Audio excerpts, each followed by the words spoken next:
నమస్తే, నేను Roja. Welcome to weekend guest. 100కు పైగా సినిమాలు డైరెక్ట్ చేసిన రికార్డు ఆయన సొంతం. హ్యూమన్ రిలేషన్స్ పైన, సోషల్ ప్రాబ్లమ్స్ పైన, సూపర్ నేచురల్ పవర్స్ పైన ఆయన సినిమాలు తీశారు. అబ్బురపరిచే గ్రాఫిక్స్ను తెలుగు తెరకు అమ్మోరుతో పరిచయం చేసిన కోడి రామకృష్ణ గారు ఇవాల్టి మన వీకెండ్ గెస్ట్. నమస్తే అండి రామకృష్ణ గారు, ఎలా ఉన్నారు sir? Fine sir, thank you. So చాలా రోజుల తర్వాత, చాలా ఇయర్స్ తర్వాత చెప్పొచ్చేమో మీరు మా ముందుకు వచ్చారు. సో ఏంటి గ్యాప్కి కారణం ఏంటి?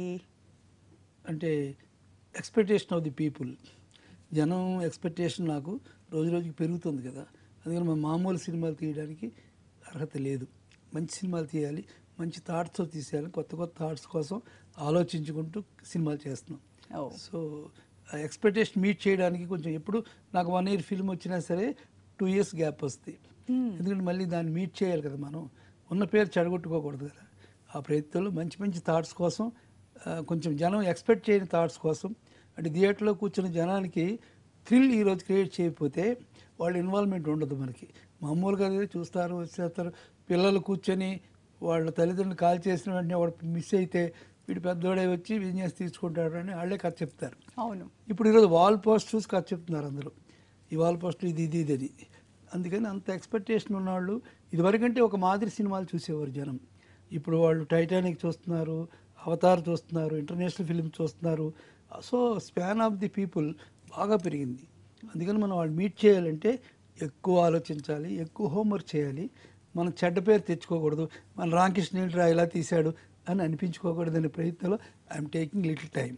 ఆ ప్రయత్నంలో భాగంగానే ఇప్పుడు నాగభరణాన్ని మా ముందుకు తీసుకొచ్చారు.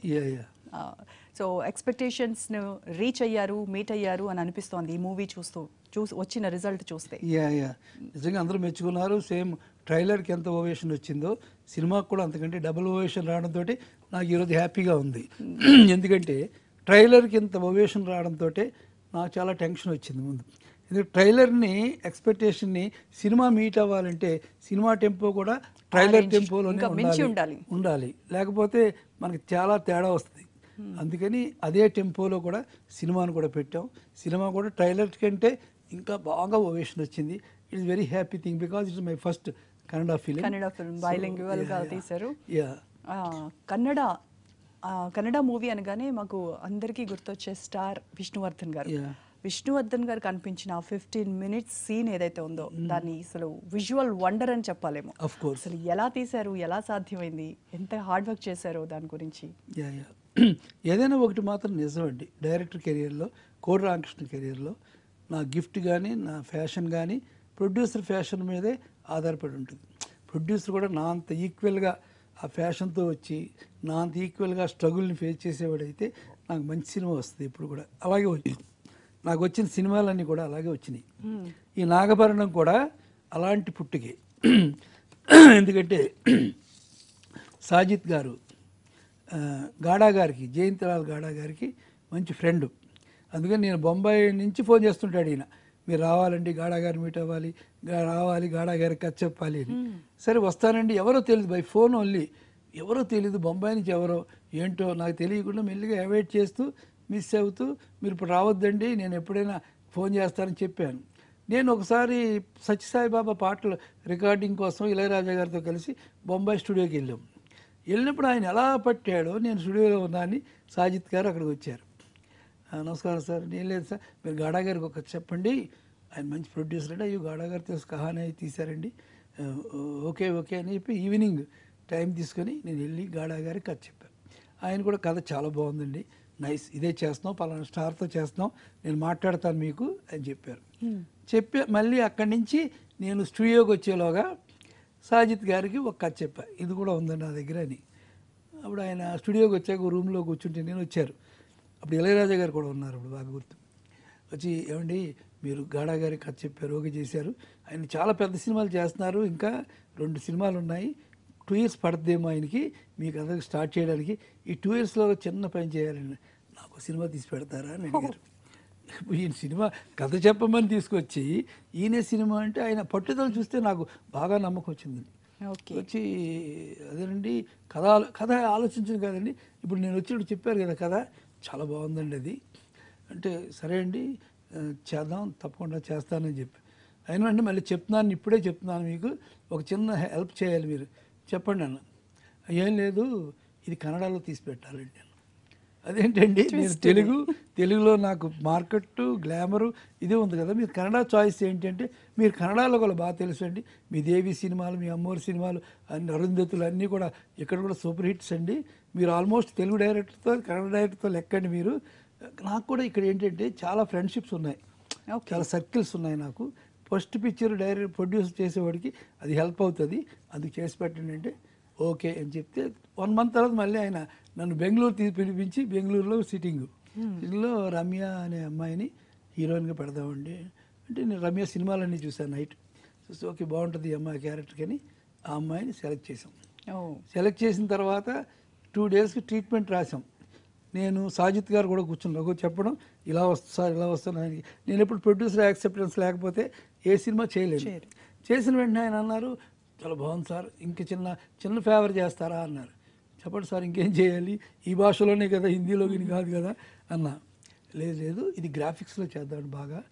గ్రాఫిక్స్ అంటే మీకు తెలియపోవచ్చు, కానీ నాకు తెలుసు కదా, చాలా టెన్షన్ అండి. ఫస్ట్ పిక్చర్కి మీరు చేయడం అంటే టైం టేకింగ్, మనీ టేకింగ్, మీకు స్ట్రెయిన్ అవుతుంది. నా మాట ఏంటంటే, ఏమండి నేను ఈ సినిమా ప్రొడ్యూసర్గా తీయట్లే, సినిమా కోసం తీయట్లే, నా సినిమా గురించి అందరూ చెప్పుకోవాలండి. మా ఇంట్లో వాళ్ళు, మా జనం, ఈ ప్రజలు, నా బొంబాయి వాళ్ళు అందరూ చెప్పుకోవాలి. అలాంటి సినిమా తీయాలనుకుంటున్నానండి. గ్రాఫిక్స్ బాగుంటుంది, పెట్టండి, నేను ట్రై చేస్తాను, నాకు ఎంత కావాల్సి అంత చేస్తాను. అసలు ముందు గ్రాఫిక్స్ అనుకోలేదు మీరు? గ్రాఫిక్స్ ఎందుకంటే ఫస్ట్ పిక్చర్ కదా, ఫస్ట్ ప్రొడ్యూసర్ అని చేసాం. అలా చేస్తే గ్రాఫిక్స్లో కథ అంతా అయిపోయింది, మొత్తం అయింది. ఫస్ట్ ఆర్ఆర్ రెడీ చేసాం. రెడీ చేశాక అందులో క్లైమాక్స్లో స్నేక్ వెంజన్స్ తీసుకుంటుంది. ఇంకా గెలిచే టైంలో స్నేక్ ఇనబిలిటీ అయిపోతుంది బ్యాడ్ మోటివ్స్ వల్ల, అది ఏం చేయలేకపోతుంది. అక్కడ ఒక పవర్ వస్తుంది ఈశ్వరుడి నుంచి, వచ్చి ఆ అమ్మాయిని మళ్ళీ పవర్ఫుల్గా చేస్తుంది అని కథ మా ఫినిషింగ్. దానికి ఆయన ఆలోచించి, సార్ నేను ఒకటి చెప్తున్నాను, మీరు ఇక్కడ ఒక పవర్ వస్తుందని మీరు చెప్పారు కదా, ఆఖరిని అది విష్ణువర్ధన్ పెడితే ఎలా ఉంటుంది అని అన్నారు. అంటే నాకు కొంచెం షాక్ వచ్చింది. విష్ణువర్ధన్ చనిపోయారు కదండి, విష్ణువర్ధన్ ఎలా వస్తారు అంటే, లేదు నేను కామెడీగా చెప్పట్లేదండి, మన మకుటా వాళ్ళు ఉన్నారు కదా, వాళ్ళు కొత్త టెక్నిక్ కనిపెట్టారు, యాస్టేజ్గా విష్ణువర్ధన్ మేము క్రియేట్ చేస్తాం అని చెప్పారండి. అందుకని విష్ణువర్ధన్ మన సినిమాలో ఉంటాడు అనే ఫీలింగ్ వస్తుంది, అది బాగుంటుంది లాస్ట్లో అంటే నాకు బాగుంటుంది అనిపించింది. But expensive, time taking sir, అది మరి ఏంటి నేను చెప్పాను కదా మీకు అదే మాట, నా సినిమా గురించి అందరూ చెప్పుకోవాలి, అది నాకు కావాలి అనే ఫ్యాషన్ నాకు నచ్చింది. ఓకే అని మగటవాడితో కూర్చొని అంత వర్కౌట్ చేసి మొత్తం గ్రాఫిక్స్ టెంపో అంతా క్రియేట్ చేసాం. సినిమా టోటల్ హైలైట్ అంటే అసలు బాగా చేశారు వాళ్ళు, చాలా ఎమోషనల్గా, నేనే ఎమోషనల్ ఫీల్ అయ్యేంతగా చేశారు వాళ్ళు. చేసి అది ఏంటంటే, ఒకసారి విష్ణువర్ధన్ గారు ఆయన లాస్ట్ పిక్చర్లో ఒక సాంగ్ ఉంటుంది. ఫస్ట్ పిక్చర్లో పాము పుట్టలోంచి పైకి వస్తుంది, ఆ లాస్ట్ పిక్చర్లో పుట్టలో పాము వెళ్ళిపోద్ది, అది షార్ట్. అది విష్ణువర్ధన్ గారు కావాలని తీయించారంట, అలా ఉండాలి మళ్ళీ నేంటో మరి అని. అందులో ఒక పాట ఉంటుంది, నేను ఏమైనా ఎక్కడైనా ప్రజలతోటే ఉంటా, నేను పోయినా మళ్ళీ పుడతా, మళ్ళీ కన్నడలోనే పుడతా, మళ్ళీ ఆర్టిస్ట్గానే పుడతా, మీకోసం పుడతా అని పాట ఉంటుంది. ఆ పాటే ఆ సినిమా సూపర్ హిట్. కానీ మా పిక్చర్లో మళ్ళీ వచ్చిన విష్ణువర్ధన్ ఆ పాటను నిజం చేశారు అనే feeling, re entry of Vishnuvardhan. ఇంకా ఇలాంటి సినిమాలు విష్ణువర్ధన్ పెట్టి చాలా తీయొచ్చు అని అందరూ ఫీల్ అయ్యి హోప్ వచ్చిన సినిమా. కన్నడిగలు మాత్రం పండగ చేసుకొని ఉంటారు. పండగ కాదు, నేను రోడ్ మీద వెళ్తుంటే 2-3 ఫంక్షన్స్కి వెళ్ళి వచ్చినప్పుడు తెలుసు కదా మనకి ఈ కట్టు వల్ల, అందరూ వచ్చి గురు నీకెందుకు గురు 200 కోట్లు కలెక్ట్ చేస్తే ఈ సినిమా, గురువు వచ్చేస్తున్నాడు, గురువు కనబడుతున్నాడు మాకు అని. అసలు వాళ్ళు ఎలా ఉన్నారంటే పూనకం పడినట్టుగా ఉన్నారు. బెంగళూరుని చూస్తే భయంగా ఉంది నాకు, అంత ఓషన్ వచ్చింది. అందుకని నా ఎక్స్పెక్టేషన్ మీట్ అవ్వాలి మనం అనేది ఉంది, మీట్ అవుతామని నమ్మకం ఉంది. బట్ ఎంత అదే మనం ఎంత ఫస్ట్ క్లాస్ స్టూడెంట్ అయినా ప్రొఫెసర్ మార్కులు ఇస్తే కానీ ఫస్ట్ గ్రేడ్ అవుతుంది. అందుకని నా సినిమా ఇప్పుడు జనం కూడా యాక్సెప్ట్ చేశారు కాబట్టి కొంచెం రిలాక్స్గా ఉంది, ప్రశాంతంగా ఉంది. ఇక్కడ మళ్ళీ సాజిత్ గారు వచ్చి మళ్ళీ నెంబర్ 1 ప్రొడ్యూసర్ అయ్యి మళ్ళీ ఒక సినిమా ఇప్పుడు నేను గ్రాఫిక్స్ చెప్పి తీస్తా ఆయనతోటి, నేనే చెప్పి గ్రాఫిక్స్ సినిమా చేద్దాం సార్ అని ఒక మంచి స్క్రిప్ట్ తయారు చేసుకుంటా. నైస్. అయితే ఈ గ్యాప్తో తెలుగు స్ట్రైట్ మూవీతో వస్తారేమో కోడి రామకృష్ణ గారు అని చాలా ఆశించాం. మరి కన్నడ వెళ్ళి దాన్ని బైలింగ్యువల్ చేసి ఎలాగోలా మొత్తానికైతే మళ్ళీ మా దగ్గరికి వచ్చారు. అవును, దీంట్లో కానీ స్ట్రైట్ తెలుగు మూవీ మళ్ళీ మీ నుంచి ఎప్పుడు? దీని నేను అరుంధతి తర్వాత నేను హాస్పిటల్లో కాలు కొంచెం బెనికింది నాకు. బెనికినప్పుడు ఆసుపత్రిలో కూర్చుంటే నర్సులు అందరూ వచ్చారండి. ఏమండి మీ కాలు బెనకడం కాదు తెలుసా మీకు? మరి మీకు అరుంధతి దిష్టి తగిలిందండి మీకు. దిష్టి తగిలింది. ఆ దిష్టి పోద్దలేండి కొన్ని రోజులకి మళ్ళీ మామూలుగా ఉండదు. ఎంత దిష్టి అండి, ప్రతి వాళ్ళు అదే మాట్లాడతారు, ఎక్కడ చూసినా అదే మాట్లాడుతున్నారు. మా ఆయన, మా పిల్లలు, జనం, మా డాక్టర్లు అందరూ మాట్లాడుతున్నారు. అరుంధతి డైరెక్టర్ ఆసుపత్రికి వచ్చాడు, కాలు నొప్పి వచ్చిందంటే అని డాక్టర్లు అందరూ అలర్ట్ అయిపోయారండి. అందుకని అది మీకు దిష్టి అండి అన్నారు. అమ్మ బాబోయ్, ఇది ఎలాగా నెక్స్ట్ సినిమా ఏంటి, ఏం సబ్జెక్టు, ఏం చేయాలి, ఏది చేసినా దానికంటే చేయాలి కదా, ఎలాగ అనుకున్నప్పుడు లక్కీగా ఒక స్పాట్ వచ్చింది నాకు. అదేంటంటే పుట్టపర్తి సత్యసాయిబాబా సినిమా వచ్చింది నాకు. సో ఇది out and out different school, అంటే కంపేరిటివ్ లేని స్కూల్. దానికి సాయిబాబా మీద కథ సూపర్గా రాసాం మేము ఎమోషనల్గా. అది వెళ్ళి నేను వాళ్ళందరికీ చెప్పా, వాళ్ళ ట్రస్ట్ వాళ్ళందరికీ చెప్తే వాళ్ళు ఎమోషనల్ అయ్యారు. ఆ కథ ఎవరు చెప్పిన భక్తులు డివోటీస్ అందరూ అయ్యి దాన్ని సినిమాగా తీయడం కోసమని కరాటం రాంబాబు గారు, హరిరామ జోగయ్య గారు ఇద్దరు కలిపి దానికి కంకణం కట్టారు. వాళ్ళిద్దరూ ఏంటంటే నాన్ డివోటీస్, అసలు భక్తే లేదు వాళ్ళకి. ఆఖరి ఓవేషన్ చూసి సత్యసాయిబాబాది ఆయన చనిపోయినప్పుడు ఓవేషన్ చూసి అయ్యి బాబా ఒక మనిషికి ఇంత పేరా, ఎంతమంది ఆయనతో సినిమా తీయాలి సార్ మనం, ఆయన కదని వాళ్ళు వచ్చారు. ఇప్పుడు అందరం కలిసి ఆ సినిమా చేస్తున్నాం కాబట్టి ఇట్స్ ఎ నైస్ బ్రిడ్జ్. అయితే ఈ సినిమా ఎప్పుడు అనౌన్స్ చేశారు, సత్యసాయిబాబా మీద ఉంటుంది అని, ఆయన శివైక్యం తర్వాత మీరు అనౌన్స్ చేశారు. దీనివల్ల లేట్ అయినట్టుంది. దీనివల్ల కాదు, ఇది గ్యాప్లోనే నాకు ఎప్పుడు కూడా ఎప్పుడు సినిమా 3 సినిమాలు ఎప్పుడు సెట్ పే ఉంటాయండి. ఎప్పుడు నా ఫస్ట్ నుంచి 3 స్క్రిప్ట్లు బ్రెయిన్లో ఉంటాయి. ఎప్పుడైనా టైమింగ్ ఈ టైమింగ్ ఇది అయిపోతే ఆ టైమింగ్ వెళ్ళిపోతా, ఆ టైమింగ్ ఈ టైమింగ్ 3 యూనిట్లు వేరు అన్నీ కూడా అలా చేసేస్తాం.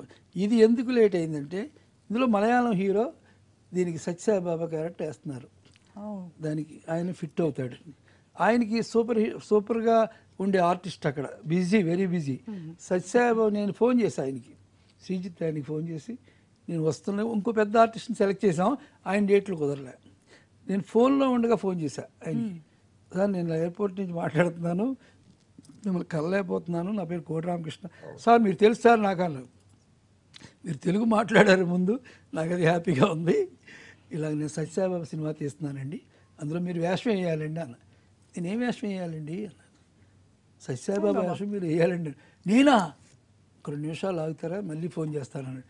అవాయిడ్ చేయడం కోసం చేస్తున్నాడు ఈయన శ్రీజిత్తు అని అనుకున్నాం. షాక్ అయ్యారేమో.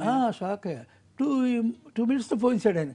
సార్ నేను పొద్దున్నే అనుకున్నాను సార్, సత్యసాయిబాబా క్లైమాక్స్ ప్రవేశం చూసి ఈ పాత్ర నేను వేయాలి అనుకున్నాను సార్. నేను ఎలా వేయాలి, ఎవరు దీనికి కంకణం కడతారు, ఎవరు గంట కడతారు అనుకున్నారు. మీరు ఫోన్ చేశారు సార్ నాకు, అందుకని ఏమైనా సరే ఈ సినిమా నేను చేస్తాను అన్నారు. చేసినప్పటి నుంచి ఆయన డివోట్ అయిపోయాడు.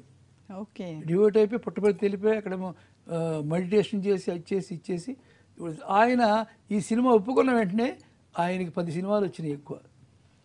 ఆయన మీసం తీసేయాలి, ఒక మీసం తీసి మళ్ళీ షూటింగ్ నుంచి మనకు వచ్చి మళ్ళీ మీసం రావడానికి 20 రోజులు పడుతుంది.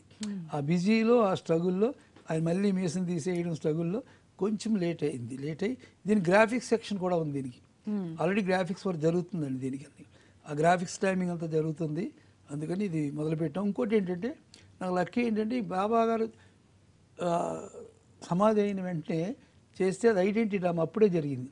ఇప్పుడు అది మైథాలజీ కూడా అయింది.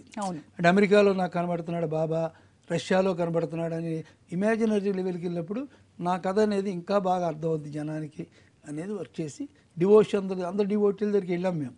మా కథ అలా చెప్పమని వాళ్ళు డిసప్పాయింట్ అవ్వకూడదు కదా, అందుకని వాళ్ళ కథ చెప్తే వాళ్ళు యాక్సెప్ట్ చేశారు. కానీ నేను ప్రొడ్యూసర్లో ఒకటే చెప్పా, మనం ఇది డివోటీస్ కోసం తీయట్లేదండి, డివోటీ కోసమే తీయట్లే, నాన్ డివోటీస్ కోసం చేస్తున్నాం. ఎందుకంటే వాళ్ళు కూడా యాక్సెప్ట్ చేయాలి బాబాని. ఎందుకంటే బాబాని ఈ సినిమాలో చెప్పింది ఏంటంటే కుర్రోడుగా వచ్చినప్పుడు ఎంత స్ట్రగుల్ అయ్యాడు, కట్టడానికి ఎంత కష్టపడ్డాడు, ఒక పర్సన్గా చూపించబోతున్నారు, ఒక మనిషిగా. అందుకే మనిషి దేవుడు అనే ఇలాంటి టైటిల్లో ఉండాలి టైటిల్ అని కూడా నేను అనుకున్నాం.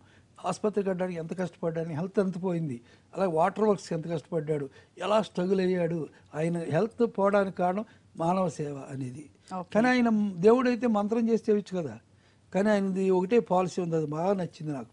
అంటే ఇప్పుడు శివదొల్లుభంగా ఉందనుకోండి, శ్రీరాముడే చేయగలడు, గోవర్ధన్ గిరి ఎత్తాలనుకోండి శ్రీకృష్ణుడే చేయొచ్చు. కానీ సత్యసాయిబాబా చేసింది ప్రతి మనిషి చేయొచ్చు, ప్రతి మనిషి చేయాలి. ప్రతి నాయకుడు చేయాలి అంటే ఆ అనేది స్పృహ అంటే మనిషి చేసేది చేయాలి అనేది అందులో వాళ్ళ మదర్ ఒకసారి ఆత్మ వస్తుంది, ఎందుకు స్ట్రగుల్ అవుతున్నావు బాబా, నువ్వు దేవుడు కదా, మంత్రించలా అంటే నువ్వు అనుకున్న గంగాజలం వస్తుంది కదా అంటే, నేను ఇలా అంటే వచ్చేది మంత్రజలం, దాహాన్ని ఎత్తుకొని వచ్చేది అసలైన గంగాజలం, అది రప్పిస్తాను నేను చేసేది మనిషి చేయాలనేది బాబా పాలసీ. అందుకని అలాంటి ఒక మనిషి చరిత్ర, దేవుడైన చరిత్ర బాబాది. కాబట్టి ఇది ఒక బ్రిడ్జ్ వచ్చింది, అరుంధతి తర్వాత ఒక బ్రిడ్జ్ కింద వచ్చింది కాబట్టి కొంచెం జనానికి మళ్ళీ న్యూట్రల్ పాయింట్ వస్తుంది. So I head do so many works. Okay, బాగా టెక్నికల్గా మంచి అవగాహన ఉన్న వాళ్ళే గ్రాఫిక్స్ ఇలాంటి విజువల్స్ అన్నీ తీసుకొస్తారు కదా. అమ్మోరుతో తెలుగు తెరకు పరిచయం చేశారు. ఆ టైంలోనే అసలు అందరూ ఇలా పెట్టుకొని కూర్చొని చూసేటువంటి గ్రాఫిక్స్ చూసాం ఆ టైంలో. అంటే ఆ సినిమా తీయడానికి వెనక ఉన్న బలమైన కారణం ఏమైనా ఉందా? బలమైన కారణం ఒకటి, నాకు మేము ఎప్పుడు దాకా తలంబరాలు ఈ సినిమాలన్నీ కూడా తీసాం. అంకుశం తీసినప్పుడు అమెరికా నుంచి శ్యామ్ వచ్చారు. ఆయన వచ్చిన అమెరికాలో చదువుకొని వచ్చాడు కదా, ఆయన ఒకసారి నన్ను పిలిచి ఒక అమ్మవారి సినిమా తీద్దామండి మనం అన్నారు. అదేంటండి, ఇదేంటి అమెరికా నుంచి వచ్చిన మీరు అమ్మవారు ఏంటి అన్న.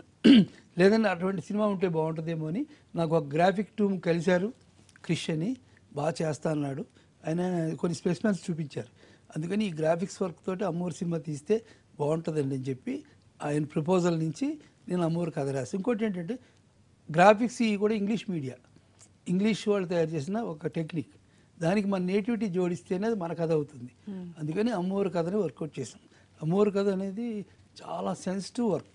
అది ఒక అమ్మాయి, నిప్పుల గుండాలు, జాతరలు, దాంట్లో ఒక విలను, సోషల్ విలను,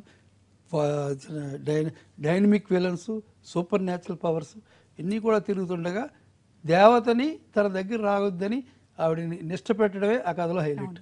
అది చివరి దాకా సక్సెస్ అవ్వదు, చివరి సక్సెస్ అయినప్పుడు వీళ్ళని చచ్చిపోతాడు. ఇంత టెన్షన్గా ఉండే డ్రామాలో ఈ గ్రాఫిక్స్ పెట్టాం. అవును, అప్పటి వరకు ఓ కైండ్ ఆఫ్ మూవీస్ చూసాం మేము మీ స్కూల్ నుంచి. లైక్ మీరు చెప్పినట్టుగా తలంబ్రాలు, అంకుశము, భారత్ బంద్, ఇలాంటి సోషల్ ప్రాబ్లమ్స్ కానీ ఫ్యామిలీ డ్రామాస్ కానీ ఇలాంటివి చూసి సడన్గా అమ్మోరు నుంచి దేవీపుత్రుడు, అంజి ఇలాంటి గ్రాఫిక్స్తో తీసుకుంటూ వచ్చారు. అంటే ఒకలాంటి మెథలాజికల్ కాన్సెప్ట్స్తో వస్తూ ఉన్నారు. అంటే పర్సనల్గా కోడి రామకృష్ణలో మార్పు వచ్చి ఈ రకంగా ఈ జానర్స్ ఎంచుకున్నారా? అవును, ఇది ఇందులో ఒక టెక్నిక్ ఉంది. నేను ఎప్పుడు కూడా నా ఫస్ట్ స్కీమ్ ఏంటంటే, ఫస్ట్ ప్రొడ్యూసర్ వస్తారు, ప్రొడ్యూసర్ వచ్చి ఈ ఆర్టిస్ట్ ఉన్నాడు సార్ నాకని చెప్పేవాళ్ళు వస్తారు, నాకు ఇలాంటి కథ కావాలండి అని చెప్పేవాళ్ళు వస్తారు. అందుకనే నాకు డిఫరెంట్ సబ్జెక్ట్స్ రావడానికి కారణం ప్రొడ్యూసర్ ఒపీనియన్స్. అలాగే శ్యామ్ గారు, నాకు గ్రాఫిక్స్ టీం ఉంది, నీకు ఇది మీకు అమ్మోరు మీ ఊర్లో బాగా అవగాహన ఉంది కదా, అలాంటిది జోడించి ఒక కథ రాయండి అని చెప్తే అప్పుడు కథ వర్క్ చేసాం. అప్పుడే అంకుశంలో పేరు వచ్చిన రామిరెడ్డికి డిఫరెంట్ క్యారెక్టర్ ఇచ్చాం అక్కడ. అలాగే ప్రొడ్యూసర్ ఒపీనియన్ ప్రకారం నేను వర్క్ చేస్తా, అది ఏదైనా చేయగలను. ప్రొడ్యూసర్ ఈ కథ అని చెప్తే ఎక్సైజ్ చేస్తా, ఇలాంటి కథలు ఏంటి, ఇలాంటి సినిమాలు ఏంటని. కానీ నా ఫస్ట్ నుంచి ఐఎమ్ ఫ్రమ్ స్టేజ్లో నాకు తెలిసి ఒకటి, డైరెక్ట్గా మనం స్టేజ్ మీద యాక్ట్ చేస్తాం, జనం రియాక్షన్ వస్తుంది. ఏ దానికి ఏ రియాక్షన్ వస్తుంది అనే దానికి భక్తికి ఎక్కువ రియాక్షన్ వస్తుంది.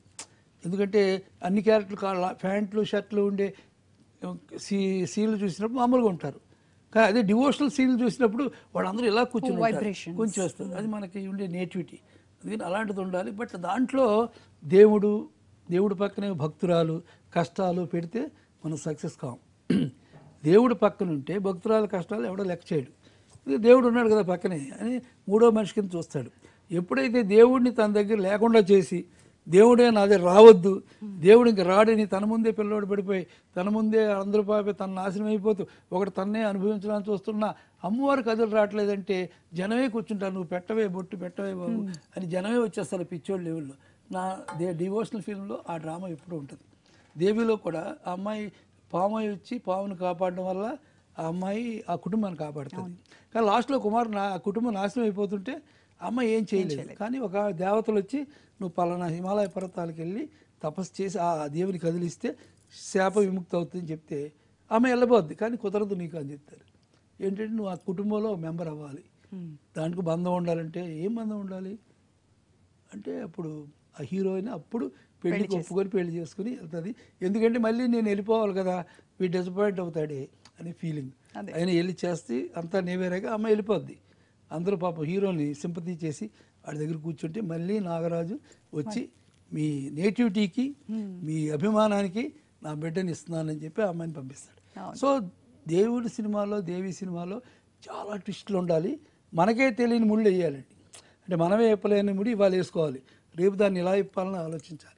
It's network, it is a great network.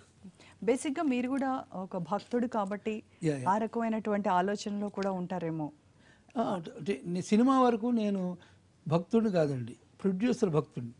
Producer ముందు తనకి ప్యాషన్ ఉండాలి.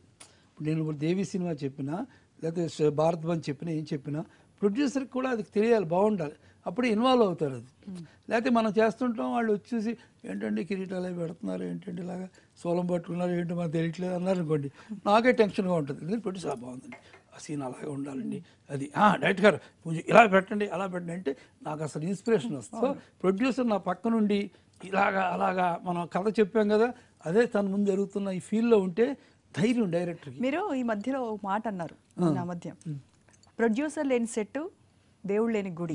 కరెక్ట్, ఒకటే అన్నారు. అవును, 100%. ఎందుకంటే ప్రొడ్యూసర్ అనేవాడు సెట్లో ఉండాలండి.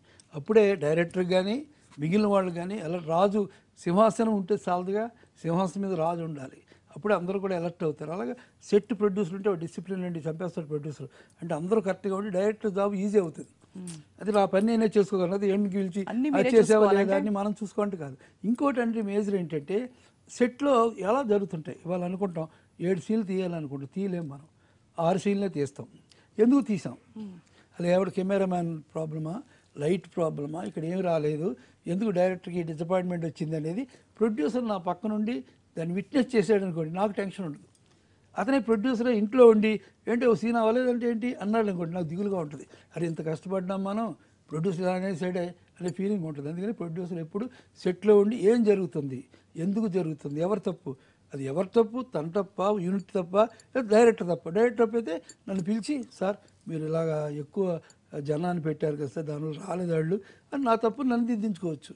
అందుకని ప్రొడ్యూసర్ అనేవాడు సెట్లో ఉంటే అందరి జాబు ఈజీగా ఉంటుంది నా ఫీలింగ్.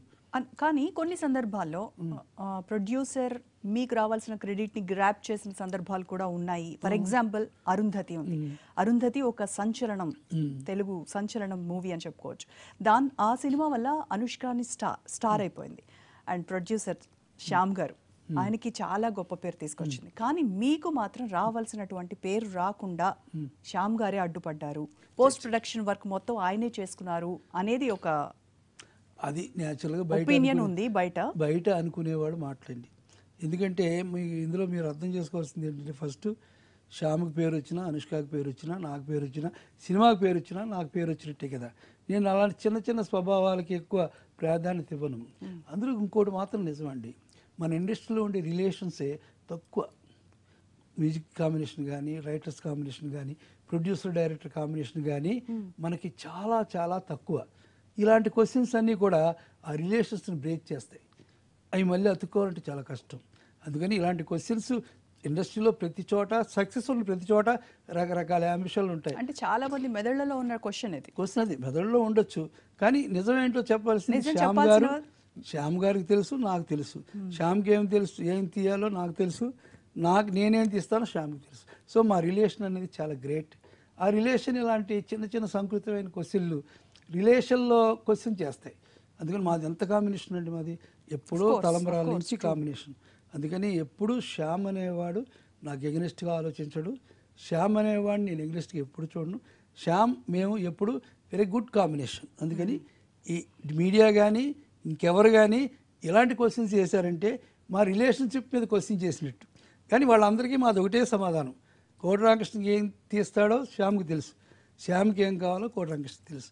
ఈ రిలేషన్ అనేది ఎప్పుడు ఉంటుంది, ఎప్పుడు ఉండాలి, అప్పుడే మంచి సినిమాలు వస్తాయి దానికి. సో ఇవన్నీ బయట ఉట్టి పుకార్లు మాత్రమే, మీ ఇద్దరు పుకార్లు అనుకోవచ్చు, అనుకునే మాటలు కావచ్చు, బట్ మా ఇద్దరం ఒకటైన మీరిద్దరు ఏంటో మీ ఇద్దరికి తెలుసు. మీ ఇద్దరం ఏం తీస్తామో ప్రజలకు తెలుసు.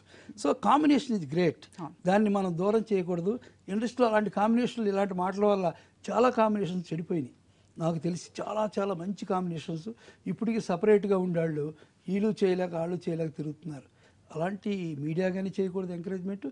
ప్రజలు అంటారు వాళ్ళు, దాని ఏముంది, కూర్చొని కుర్చీలో 2 మాట్లాడడంలో తప్పు లేదు. బట్ మీడియా అనేది పవర్ఫుల్ జాబ్. అందులో మీడియా నాకు చాలా బెస్ట్ ఫ్రెండ్స్. అందుకని మీడియా అనేది ఎప్పుడు కూడా క్వశ్చన్ చేయకూడదు. సో ఇది ఒక ప్లాట్ఫామ్ మీకు ఏం జరిగింది ఇలాంటిది లేదు అని చెప్పుకోవడానికి కూడా మీకు ఒక సదవకాశం. అంటే ఈ మాటలో ఎంత జాగ్రత్తగా మాట్లాడాలంటే మేము ప్రతి అక్షరం జాగ్రత్తగా మాట్లాడాలి. లేకపోతే శ్యామ్ గారికి తెలిసినా, శ్యామ్ గారు ఏమైనా అనుకున్నా, అనుష్క ఏమనుకున్నా, ఇంకెవరేమనుకున్నా హర్ట్ అవుతారు. అలా హర్ట్ అయ్యే నేచర్, హర్ట్ చేసే నేచర్ కోడి రామకృష్ణ లేదు. కోడి రామకృష్ణ ఎప్పుడు ప్రజలకి నచ్చే సినిమా, ప్రొడ్యూసర్కి లాభాలు వచ్చే సినిమా తీస్తాడు. ఇందులో ఎవరు ఏమనుకున్నా నాకు ప్రొడ్యూసర్కి నేనేంటో తెలుసు, నేనేంటో ప్రొడ్యూసర్ తెలుసు. ఎవరు పెద్దగా ఏమీ అనుకోలేదు ఒక 2 విషయాల్లో. ఇప్పుడు నేను అడిగింది ఒకటి శ్యామ్ గారిది అండ్ ఇంకొకటి విక్రమసింహ.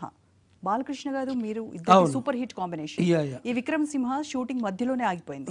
దీనికి ఆ హీరోకి డైరెక్టర్కి మధ్య వచ్చిన విభేదాలే కారణం అనేది ఒకటి. ఎప్పుడు నాకు మాత్రం తెలిసి, ఇప్పుడు దాకా తెలిసి ఇండస్ట్రీలో ఎవరితోటి విభేదాలు లేవు. అందులోకి చిరంజీవి గారు కానీ, బాలకృష్ణ కానీ నాకు చాలా పెట్స్, నేను వాళ్ళకి పెట్స్. ఇప్పుడు బాలకృష్ణ నేను కలిసినప్పుడు బాలకృష్ణ ఒకే మాట మాట్లాడతారు, మీరు రామకృష్ణ, మీరు నేను బాలకృష్ణ, మరిద్దరం ఒకటే సార్ అంటాడు. అసలు బాలకృష్ణకి నాకు గొడవ అనేది ఎప్పుడు, బాలకృష్ణ నేచర్ నాకు ఎప్పటి నుంచో తెలుసు, ఆయనకి ఎలా రియాక్ట్ అవుతాడు ఏంటి అనేది.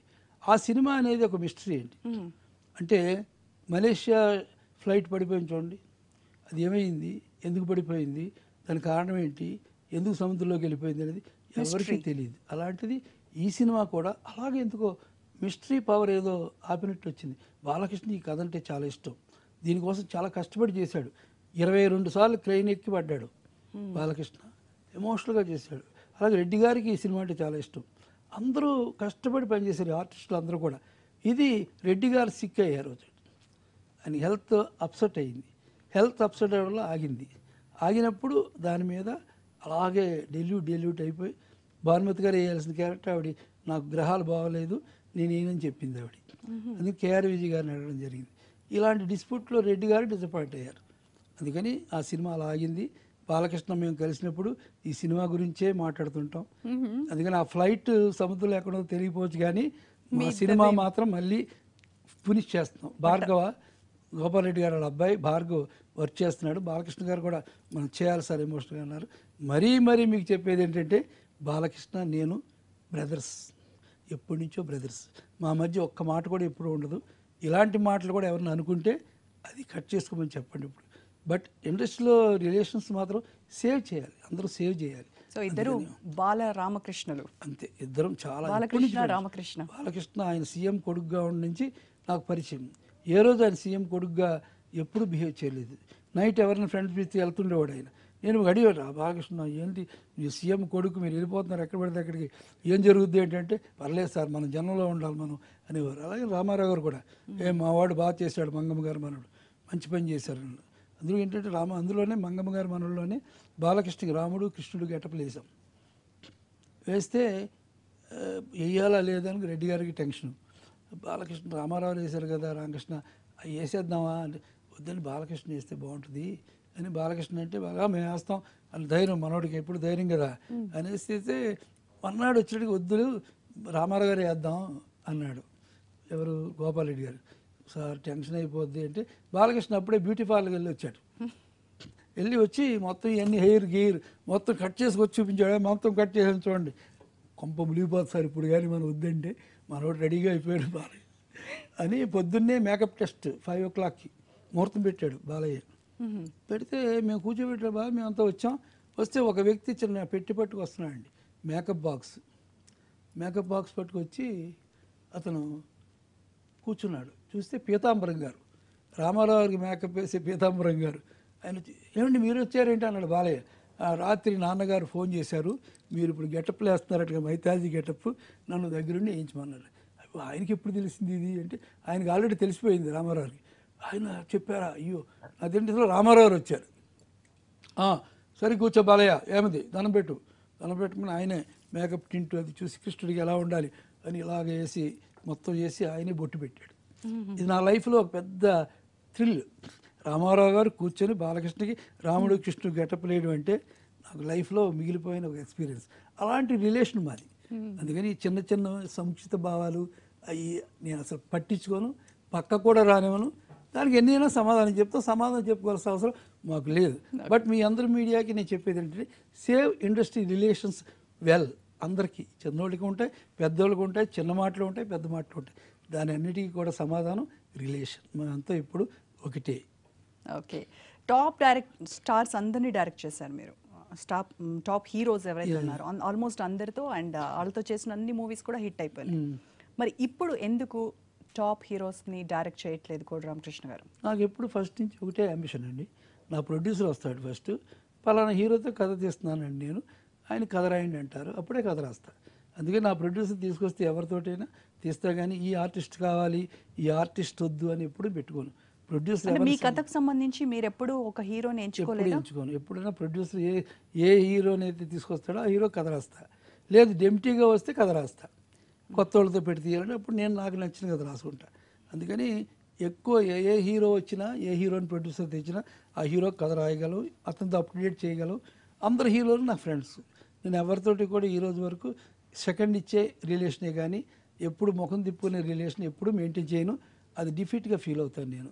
అందుకని ఇప్పుడు భారత్ బంద్ ఉందనుకోండి, అది మా కథ, నా కథ, నాకు ఎప్పటి నుంచో తీయాలని కథ. అందుకని అది ఎంతమంది ప్రొడ్యూసర్లు వచ్చినా నేను తీలే వాళ్ళకి. ఎందుకంటే చాలా స్ట్రెయిన్ జాబ్ అది. జనం, గొడవ, టెన్షను, తర్వాత సెన్సార్ ప్రాబ్లం రావచ్చు, తర్వాత ఈ సినిమాకి ఓపెన్గా చేయాలని ఎక్కువ మా ఆవిడ్ని, మా మామగారిని, మా ఫ్రెండ్ వాళ్ళ ఫాదర్ని, ముగ్గురిని పెట్టి ప్రొడ్యూసర్గా నేనంతా డిజైన్ చేసి దాని రిస్క్ ఎవరికి ఉండకూడదని ఫైనాన్సర్స్తో మాట్లాడి నేను తీసేది. అది కాస్ట్యూమ్ కిస్ట్ గారు ఒకరిని హీరో చేసి తీసేది. మీరే ఆ రిస్క్ బేర్ చేయాలని, పొద్దున రిజల్ట్ ఎలా ఉంటుందో మనమే పంచుకోవాలి. కానీ మామూలు ప్రొడ్యూసర్కి అయితే అతనికి మనకి గొడవలు కూడా జరిగిపోవచ్చు. ఎందుకంటే జనం వచ్చేయడం, తొక్కేయడం ఇలాంటి అందరికీ ఉండదు కదా ఫ్యాషన్. ఫ్యాషన్ ఉండే ప్రొడ్యూసర్ అది మన ఓ ఫ్యాషన్తో సినిమా తీద్దామని అనుకున్నాం. అందుకని ఆ ఫ్యాషన్ నా బ్రెయిన్లోనే ఉంది. చార్మినార్ దగ్గర తీయాలి షూటింగు, రోడ్ల మీద తీయాలి, హైదరాబాద్ రోడ్ల మీద తీయాలి. ఇది పెద్ద వెంచర్. అది ఆ వెంచర్ చూసే విష్ణువర్ధన్ గారు టెన్షన్ పడ్డాడు. ఏంటి ఈ సినిమా తీస్తారా ఎవరైనా ఇండియాలో ఇలాగా, ఆ లెవెల్లో కంగారు పడిపోయాడు ఒకసారి ఆయన. అందుకని నేను బయట తీయకూడదని మా వాళ్ళకే తీసా. అది మళ్ళీ హిందీలో తీయమని చాలా వచ్చారు. నేను తీయలేదు సార్, ఒక ఎమోషనల్లో తీసాం. ఆ ఎమోషనల్లో తీసాం కాబట్టి లేదు అంటే అసలు అప్పుడు గొడవలు ఎంత జరిగిపోయినాయి. మమ్మల్ని అందరినీ అరెస్ట్ చేశారు, జైల్లో పెట్టేశారు. బయట అప్పుడు సైకిల్ కూడా జరుగుతుంది జయాంధ్ర ఆయన్ని, దాంట్లో తీసాం. చార్మినార్ దగ్గర కర్ఫ్యూ ఉన్న టైంలో అలా డెడ్ బాడీస్ అన్ని మా మేము వెళ్ళిపోతుండగా షూటింగ్ చేసాం.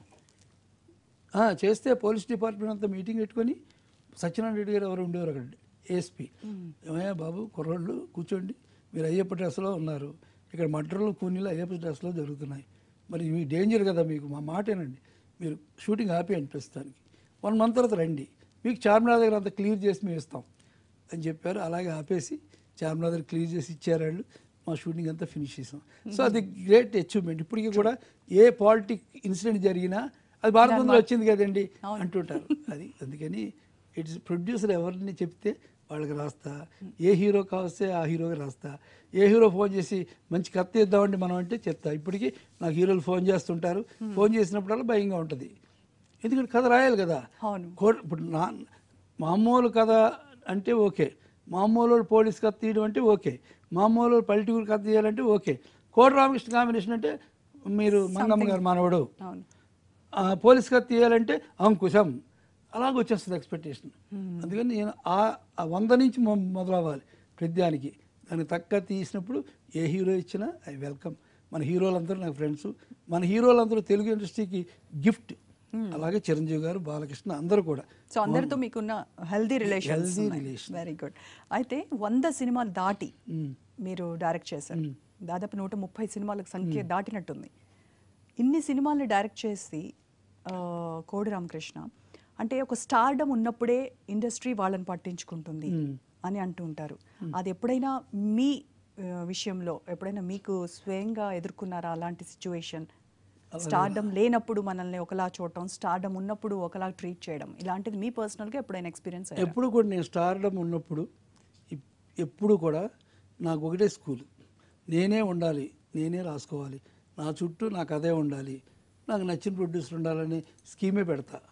అంతే ఓవేషన్ రావడం, ఓవేషన్గా వచ్చేయడం అలాంటి సర్కిల్ వచ్చినా నేను రానివ్వను. నాకు కావాల్సిన నా ప్రొడ్యూసరు, నా కథ, దానికి సంబంధించిన ఆర్టిస్టులు ఎప్పుడు నా చుట్టూ ఉంటారు. అందుకని ఎప్పుడు నాకు సక్సెస్ ఉంది. ఎప్పుడు సక్సెస్ ఉన్నా ఈ గుంపుని మాత్రం నేను ఎక్కువ ఎంకరేజ్ చేయను. ఎప్పుడు నా దగ్గర నేను, నా ప్రొడ్యూసర్, నా ఆర్టిస్టు అందరే ఉండాలి. మన కోసం ఎప్పుడైనా ఫోన్ చేస్తే వాళ్ళకి అపాయింట్మెంట్ ఇస్తాం, మాట్లాడతాం.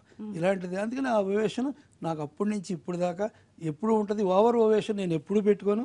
ఓవర్ క్రౌడ్ ఎప్పుడు రానివ్వను. ఓవర్గా వచ్చి మాట్లాడే వాళ్ళు అసలు రానివ్వను. నేను ముందు చూసేది ఏంటంటే నా నేచర్కి తగ్గ మనిషి నా దగ్గర ఉన్నాడా లేదా, నా నేచర్కి ఎగ్నెస్ట్గా ఉండే మనిషి వస్తే రానివ్వను.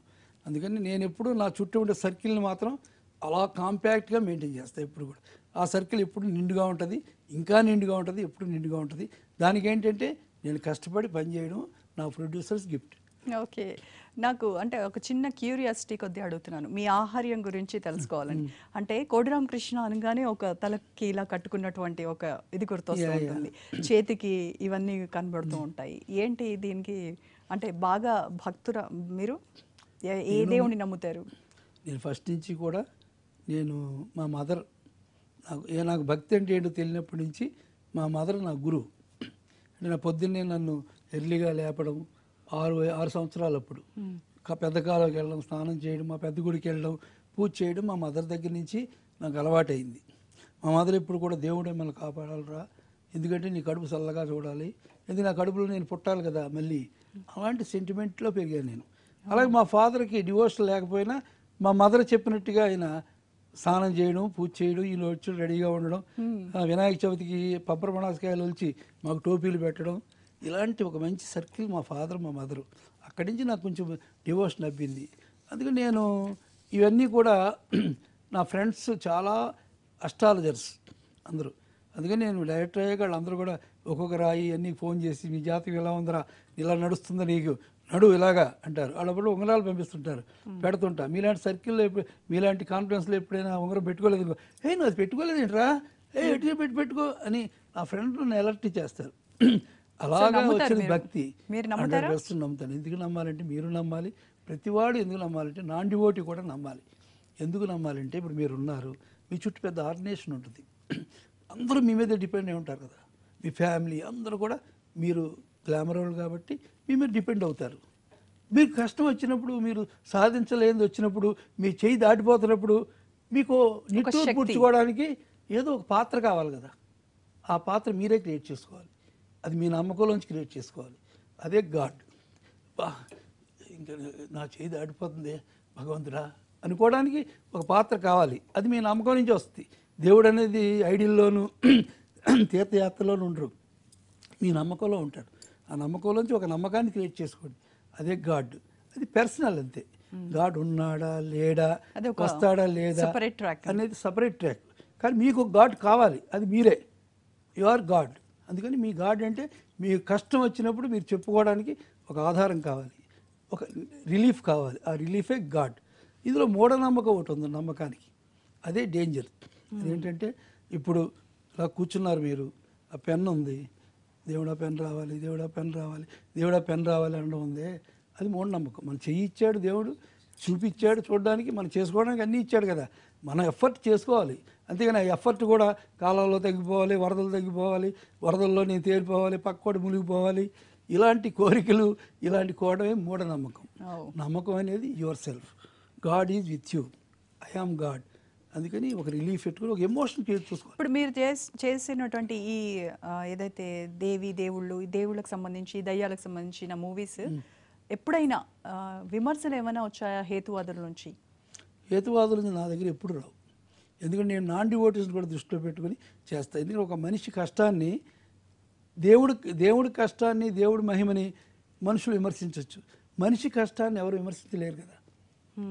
ఒక అమ్మాయి కష్టపడింది, దేవుడు ఎవరో వచ్చి కాపాడాడు, అది కాపాడడం తప్పని ఎవరు చెప్పలేరుగా. ఆ అమ్మాయి పిల్లోడిని కాపాడేది, చచ్చిపోయేదాన్ని కాపాడారు, కాపాడు ఎవడైనా కావచ్చు, కాపాడింది కదా, అది యాక్సెప్ట్ చేస్తారు ఎప్పుడు కూడా. దేవుడే మహిమలు, దేవుడే మంత్రాలు వేస్తాడు, దేవుడే భూమి మోసాడు, ఆ మూవీ తీసుకొచ్చి మీరు ఉన్నారు అందులో అంటే దేవుడికి సంబంధించిన ఎక్కువ కథని మనం చూపించినప్పుడు, దేవుడు మైథాలజీ మనకు తెలియదు కాబట్టి, వేదాలు పురాణాలు మనం చదవలేదు కాబట్టి, అందులో మనకు ఇంట్రెస్ట్ లేదు కాబట్టి దేవుడి కథని మనం నమ్మలేకపోవచ్చు. బట్ దేవుడు రక్షించిన భక్తుడి కథని, భక్తురాలి కథని ప్రతివాడు యాక్సెప్ట్ చేస్తాడు, ఇక మనిషి కథ కాబట్టి.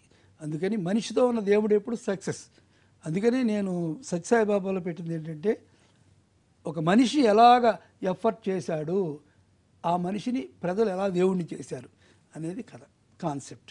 ఆ కాన్సెప్ట్ని ఎవరు కాదలేరు. కోడి రామకృష్ణర్ అంటే సీనియర్ డైరెక్టర్స్ మీతో పాటు అప్పటి నుంచి ట్రావెల్ చేస్తూ ఉన్నవాళ్ళు, మీరందరూ ఒక తరం, వీళ్ళందరూ తమ తమ పంథాన్ని మార్చుకున్నారు. కానీ కోడి రామకృష్ణ తన పంథాన్ని మార్చుకోకపోవడం వల్ల కొంత వెనకబడి ఉన్నారు అనేటువంటి విమర్శ ఉంది. మీరు దీనికి అంగీకారమేనా? అది ఏదో మీరు చెప్పింది ఈరోజు కొత్తగా వింటున్నాను నేను. ఎందుకంటే నాకున్నదే రివర్స్. అందరూ వాళ్ళ పందాలో ఉంటే కోడి రామకృష్ణ అప్డేట్ చేసుకుంటున్నాడు ఎప్పటికప్పుడు. ఎప్పుడు కొత్త సినిమాలే తీస్తున్నారు, కొత్త తరానికే సరిపోయే సినిమాలు తీస్తున్నారు అనేది నాకు ఉంది. అందుకే నేను ఎప్పుడు సరే ఎవరేమనుకున్నా నేను ఎప్పుడు అప్డేట్ ఎక్కువ చేసుకుంటా. నన్ను నేను రిపీట్ చేయకూడదు, నా కథలు కనీసం నాకు బ్యాలెన్స్ అవ్వకూడదు. ఎందుకంటే 130 సినిమాలు తీసినప్పుడు ఏ కథ అయినా దగ్గరికి అవుతుంది కదా, ఏ సీన్ అయినా దగ్గర అవుతుంది. అవి లేకుండా చూసుకుంటాను. నాకు చాలామంది రైటర్స్ కథ చెప్తుంటారు, చెప్పినప్పుడల్లా టెన్షన్ ఉంటుంది నాకు. ఎందుకంటే వాళ్ళు చెప్పింది నా సినిమాలో ఏదో దానికి దగ్గరగా ఉంటుంది. అలాగా వాళ్ళని ఇబ్బంది పెట్టాలని ముందు ప్రొడ్యూసర్లు ఏమంట, మీరు నాకు బ్రషప్ చేసి ఇవ్వండి అని చెప్తాను. అందుకని నేను నిజంగా ఏ డైరెక్టర్ కూడా అప్డేట్గానే ఉండాలి, కొత్తగా ఉండాలి, కొత్తదనాన్ని చూడాలి. ఇవాళ ఆలోచిస్తే 10 సంవత్సరాలకి సరిపోయే కథే ఆలోచించాలి. నేను ఏ కథ అయినా సరే ఇవాళ ఆలోచించానంటే మళ్ళీ రేపు దాన్ని రిపీట్ చేసి ఆలోచించాను, రేపు ఇంకో కొత్త కథ ఆలోచిస్తా. నేను ఎప్పుడు రైల్లో ఉండి ఆలోచిస్తాను కానీ ప్లాట్ఫామ్ మీద ఉండి మాత్రం ఎప్పుడు ఆలోచించను. అందుకని ఎప్పుడు అప్డేట్గా ఉంటాను. సరే అట్లాంటి అభిప్రాయం ఏమైనా ఉంటే జనం మార్చుకోమని చెప్తున్నాను. ఓకే, మీరు తీసిన సినిమాలు తరంగిణి కానీ, అంకుశం కానీ, ఆహుతి కానీ, ఇలాంటివన్నీ కూడా కథ బలం ఉన్నటువంటి సినిమాలు. కానీ ప్రజెంట్ చూస్తే అసలు కథ లేకుండా సినిమాలు నడుస్తూ ఉన్నాయి. అంటే కథల కొరత ఎందుకు ఇండస్ట్రీకి? కథల కొరత లేదండి, కథ లేదు.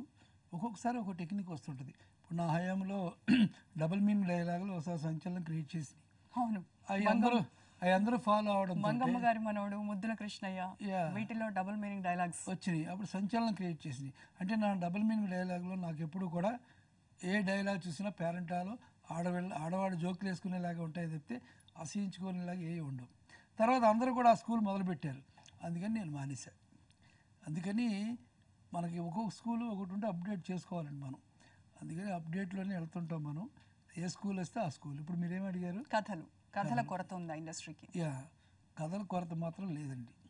కథ అనేది ఒకప్పుడు పేపర్ మీద పుట్టేది, ఒకప్పుడు పేపర్ మీద రాసి దాని ట్రీట్మెంట్ రాసేవాళ్ళు అప్పుడు జనరేషన్కి. తర్వాత కథలు జీవితాల్లోంచి వచ్చినాయి. అంటే ఒక చోట జరిగిన సంఘటన నుంచి, ఒక చోట నుంచి జరిగిన ఇన్సిడెంట్ నుంచి కథలు వచ్చాయి. అలాంటి కథలు అవసరమైంది. ఇప్పుడు మన కథ మన పక్కింట్లో జరగాలి, మన ఊర్లో జరగాలి అనే ఐడెంటిటీ కోసం అందరూ సినిమా చూస్తున్నారు. సినిమా ఎప్పుడు కథలో లీనమై చూడాలి తప్పితే థర్డ్ పర్సన్ కింద చూడకూడదు. అందుకని ఐడెంటిటీ కథ ఉండాలి. ఐడెంటిటీ కథలు వచ్చినాయి కాబట్టి కొత్త తరం వచ్చింది. అంటే కొన్ని ఇన్సిడెంట్ కథలు ఉంటాయి, అంటే ఒక సంఘటన జరిగింది దానికోసం కథ. అందుకని అదొక స్కూలు. ఒక చోట ఒక సంఘటన నిజంగా జరిగింది, దాని మీద ఇన్వెస్టిగేషన్, ఇలాంటివి జరుగుతుంటాయి. అందుకని కథలు అనేది ఎప్పుడు కూడా కొరతే లేదు మనకి. టేకింగ్ డిఫరెంట్గా ఉంటుంది. Treatment is important. ఇన్సిడెంట్ ఎక్కడైనా జరిగిందా అనేది ఎప్పుడు అవసరం, న్యూక్లియస్ అనేది అవసరం ఇప్పుడు కూడా. అలాంటి చూసుకోవాలి. కానీ కథ అనేది కథగా ఉండకూడదు. ఇప్పుడు అసలు కథలు ఉండకూడదు. ఇప్పుడు నిజం ఏంటి, నిజం ఏం జరుగుతుందని ఐడెంటిటీ డ్రామాకి వెళ్ళాం కదా మనం అంతా కూడా. అందుకని ఐడెంటిటీ ప్రపంచంలో ఎక్కడ జరిగింది, ఎక్కడ ఇన్సిడెంట్ జరిగింది, దాని పర్యవసానం ఏంటి, అది మన ప్రజలకు ఎలా రిఫ్లెక్ట్ అవుతుంది, చూస్తున్న ప్రేక్షకుడికి ఎలా రిఫ్లెక్ట్ అవుతుంది, కూర్చున్నవాడు ఎలా షాక్ అవుతాడా దేనికి అనేదే కథ. అందుకని కథ అనేది ఎప్పుడూ కొరత లేదు. కథని మనం ట్రీట్ చేయకపోవడం వల్ల కొరత. కథకు కావాల్సిన వాడు ఎవరంటే కథకుడు ఓకే అందిస్తాడు ఈ కథని, దాన్ని ట్రీట్ చేసి డైరెక్టరు ప్రజెంట్ చేసే డైరెక్టర్ దానికి అవసరం కూడా. మీరు 3 జనరేషన్ ఆఫ్ డైరెక్టర్స్ని చూస్తూ వచ్చారు. మీకంటే సీనియర్స్ని చూశారు, మీ తోటి జర్నీ చేసిన వాళ్ళని చూశారు, మీకంటే జూనియర్స్ని చూస్తూ ఉన్నారు. సో ఎలాంటి డిఫరెన్సెస్ మీరు గమనిస్తూ వచ్చారు? అది నాకు చాలా లక్ అండి ఫస్ట్. అందులో నేను ఎప్పుడు కూడా సినిమాలు ఎక్కువ చూసేవాడిని, ఎక్కువ సినిమాకు పోయింది నేను ఎప్పుడు కూడా. నాకు కేవీ రెడ్డి గారి దగ్గర నుంచి తెలుసు ఆయన స్కూళ్ళు, అంటే ఆయన సినిమా కోసం నాగేశ్వరరావు లాంటి సూపర్ స్టారు ఆ రోజుల్లో ఒక కథ రాసి ఆయన ఖాళీ లేకపోతే 1 year వెయిట్ చేసి దొంగరాముడు తీశారు. అది 2 years ఆడింది ఆ సినిమా. అలాంటి జనరేషన్ అక్కడ ఎప్పుడు. అలాగే తమిళ్లో ఉండే డైరెక్టర్, కన్నడ ఉండే పుట్టన్న గారు, వీళ్ళందరూ ఏం సినిమాలు తీస్తున్నారని కూడా నేను విట్నెస్ చేశాను. ఇప్పటికీ వాళ్ళ ఇన్స్పిరేషన్స్ కూడా కథల్లో పెట్టాను నేను చాలా కూడా. తర్వాత మా గురువు గారు విశ్వనాథ్ గారు, రాఘవేంద్రరావు గారు ఇలాంటి వాళ్ళతో కూడా జర్నీ చేశా కలిసి. వాళ్ళ స్కూల్ ఏంటి, వాళ్ళు ఏంటి దగ్గరగా చూశారు. అలా మా గురుగారిని అడిగారు, గురుగారు మీరు ఈ కథలో ఈ సీన్ ఎందుకు పెట్టారు సార్, ఎందుకు చెప్పండి సార్. ఉండవాయా బాబు సార్ ఆలోచించి చెప్తే, ఎందుకు పెట్టానయ్యా, ఇలా ఉండాలి, ఇలా లేకపోతే కష్టం. నేను ఒకసారి సీన్ తీస్తున్నాను, సీన్ తీసిన వాళ్ళు సీన్ పెడితే ఒక లైట్ బాయ్ వచ్చాడు నా చెవిలో, సార్ అతను ఆ ఫీలింగు కరెక్ట్గా ఇవ్వలేదు సార్, మీరు ఇందాక కథలో మొన్న తీసిన సీన్లో ఈ షాట్లో ఆయన ఇలా యాక్ట్ చేయలేదు సార్ అని చెప్పాడు. వెంటనే అలర్ట్ అయ్యాను నేను. అంటే ఆ కుర్రవాడు షూటింగ్లో ఉంటూ ఇంత అబ్జర్వ్ చేశాడు అనేది నేను తీసుకున్నాను అని చెప్పారు. అలాగే గురుగారు రాఘవేంద్ర గారి దగ్గరికి వెళ్తుంటాను నేను. గురుగారు మాకు ఒకటి చెప్పండి, మీరు అన్ని పువ్వులు ఇన్ని పెట్టి పళ్ళు బిందులు అన్నీ పెట్టి పెడతారు కదా, మీరు ఎలా సార్ పాటలో అంటే, రామకృష్ణ ఒకటి తెలుసా నీకు, ఇది అడుగుతున్నాను నిన్ను అడగనాను, అసలు పాటలో ఎవరు కొడుతున్నారు ఆ బీజియం మ్యూజిక్, పాటే ఎగ్జాజరేషన్, అది దాన్ని ఇంకా మంచి అందమైన ఎగ్జాజరేషన్ చేయడం వల్ల తప్పు లేదు. అడిగేవాళ్ళు అలాగే అడుగుతుంటారు, బట్ ఆ అందాన్ని ఎంజాయ్ చేస్తారు అంటే నాకు చాలా ప్రతి మనిషికి తను క్రియేట్ చేసేది మీరు ప్రశ్నించేంత ఈజీగా ఉండదు, వాళ్ళ కన్విక్షన్లో మాత్రం స్ట్రాంగ్గా ఉంటుంది. అలాగే విశ్వనాథ్ గారు, రామకృష్ణ ఇట్రా, మీ గురువు గారేమో సినిమాలు టపాటపని తీసేస్తారు, బట్ నేను మాత్రం ఒక కథ ఆలోచించానంటే బ్రెయిన్లో పెట్టుకుంటే ఇంకో కథ వైపు వెళ్ళడానికి మనస్కరించను. మ్యూజిక్ ఏంటి, ఎవరిని అడగాలి అని ఎక్సైజ్ చేస్తుంటాను నేను. అప్పటికి మ్యూజిక్ డైరెక్టర్లు అందరూ కూడా ఏంటంటే ఎంత కష్టపడతారు మీరు, కష్టం నాకు కావాలి అనేది తెలుస్తుంటుంది. అలాగే మీ గురువు సినిమా పై సినిమా తీసేస్తుంటారు, అది ఎలా సాధ్యమంటే మీరు ఆయన్ని అడగండి సార్ తెలుస్తుంది మీకు, మీరు అలాగే తీస్తున్నారు కదా, మీరందరూ మీ ఇద్దరు కూడా ఒకటే. ఆయన మా ఫోన్ చేసి చెప్తుంటారు, గురుగారు విశ్వనాథ్ గారు శంకరాభరణం తీశారయ్యా, మళ్ళీ మనం అలాంటి తీయాలి, మనం కొట్టాలి అది అని చెప్పారు. ఎందుకంటే నేను ఆయన సర్కస్కి వెళ్ళారంట, ఇది రష్యన్ సర్కస్కి గురువు గారు ఒకసారి పిల్లల్ని తీసుకొని వెళ్తే రష్యన్ సర్కస్లో అన్నీ కొడితే మధ్యలో శంకర అని కొట్టేశారంట రష్యా వాళ్ళు. అమ్మ బాబాయ్ అలా కొట్టారు, మన సినిమాలో కూడా అలా కొట్టాలయ్యా మనం, అలాంటి తీద్దామని ఇన్స్పైర్ అయ్యి గురుగారు అలా తీశారు. అలా రాఘవేంద్రరావు ఒకళ్ళకొకళ్ళు ఇన్స్పైర్ అవుతారు. మీరు విశ్వనాథన్ గారిని అడిగారు, నేను మిమ్మల్ని అడుగుతున్నాను. మీ గురువు గారు టప 150 సినిమాలు తీసేశారు, మీరు ఆయన శిష్యుడిగా ఉండి 130 సినిమాలు తీసేశారు ఇప్పటికే. అంటే ఇది ఎలా సాధ్యమైంది మీకు? చాలా ఈజీ అండి, ఎందుకంటే ప్రొడ్యూసర్స్ కన్విక్షన్ అంటాం, చెప్పాను కదా మీకు, ప్రొడ్యూసర్స్ కన్ఫర్మ్గా ఇది కదా ఓకే అంటే తీసేయడం ఇంకా, అంతేగాని డిస్కషన్స్, సాయంకాలం డిస్కషన్స్, పొద్దున్న డిస్కషన్స్ అలాంటివి ఉండవు మాకు. మేము ఒకసారి నేను ఫస్ట్ నుంచి ఒక కథ అనుకున్నానంటే ఆ కథ ప్రొడ్యూసర్ ఓకే అంటే తీసేయడం అంతే, దాంట్లో మళ్ళీ వెనక్కి చూడడం ఇటువంటిది ఉండదు. ముందు ఆలోచించేది ఎప్పుడంటే ఓన్లీ స్క్రిప్ట్ అప్పుడు, తర్వాత తీసేశాక ఎడిటింగ్ అప్పుడు అసలు ఆలోచిస్తా, ఎడిటింగ్ అయిపోయాక డబ్బింగ్లో కూర్చొని ఆలోచిస్తా. నేను డబ్బింగ్లో సీన్లే మార్చిన సీన్లు ఎన్నో ఉన్నాయి నా 2వ సినిమాలోనే. అలాగా మనం త్వరగా సాటిస్ఫై అవ్వరు మీలో ఉన్న దర్శకుడు. నేను ఒక డైరెక్టర్ సీన్ తీస్తున్నాడంటే అతనికి ఇక్కడ ఒక ఎడిటింగ్ రూమ్ ఉండాలి, ఇక్కడ ఒక రీ రికార్డింగ్ ఉండాలి, ఇక్కడ ఒక ట్రిమ్మింగ్స్ ఉండాలి, ఇన్ని పెట్టుకొని ఇది ఎలా చేయొచ్చు, ఇది మ్యూజిక్ చేయొచ్చు, ఇది డబ్బింగ్లో చేయొచ్చు, ఇది చేయొచ్చు అనేది తీయాలి. తీస్తే అప్పుడు తీసే పని తక్కువ అవుతుంది, తర్వాత రెక్టిఫికేషన్ ఉంటుంది. ఇప్పుడైతే ఇంకా ఈజీ, అంత టేబుల్ మీ 2 షాట్లు మీరు తీస్తే టేబుల్ మీద సీన్ తీసేయచ్చు నేను, అలాంటి ఫెసిలిటీస్ వచ్చేసినాయి. అలాంటి స్కూల్లో మేము తీసాం. అలా విశ్వనాథ్ గారు మరి అంత కన్విక్షన్ తోటి ఆయన గురించి ఒకసారి చో గారు చెప్పారండి, విశ్వనాథ్ గారి గురించి ఒకసారి చో గారు చెప్పారు. ఆ చో గారు బయట కూర్చొని మాట్లాడుతున్నారంట, విశ్వనాథ్ గారు కూడా కూర్చొని ఉన్నారు. కూర్చొని వెనకాల ప్రివ్యూ జరుగుతుంది, ఏది శంకరాభరణం అతనుగా ఇలా మాట్లాడుతూ ఉన్నారు. 13 రీల్ ఏదో జరుగుతుందంట లోపల అని ఒక అసిస్టెంట్ పిలిచాయి, మిస్టర్ కమాన్ 13వ రీల్లో 9వ షాట్లో ఎక్స్ట్రా సౌండ్ ఉంది చూడండి అని చెప్పారంట ఆయన. అది ఆయన చో గారు నాకు మీటింగ్లో పబ్లిక్గా చెప్పారు ఆయన.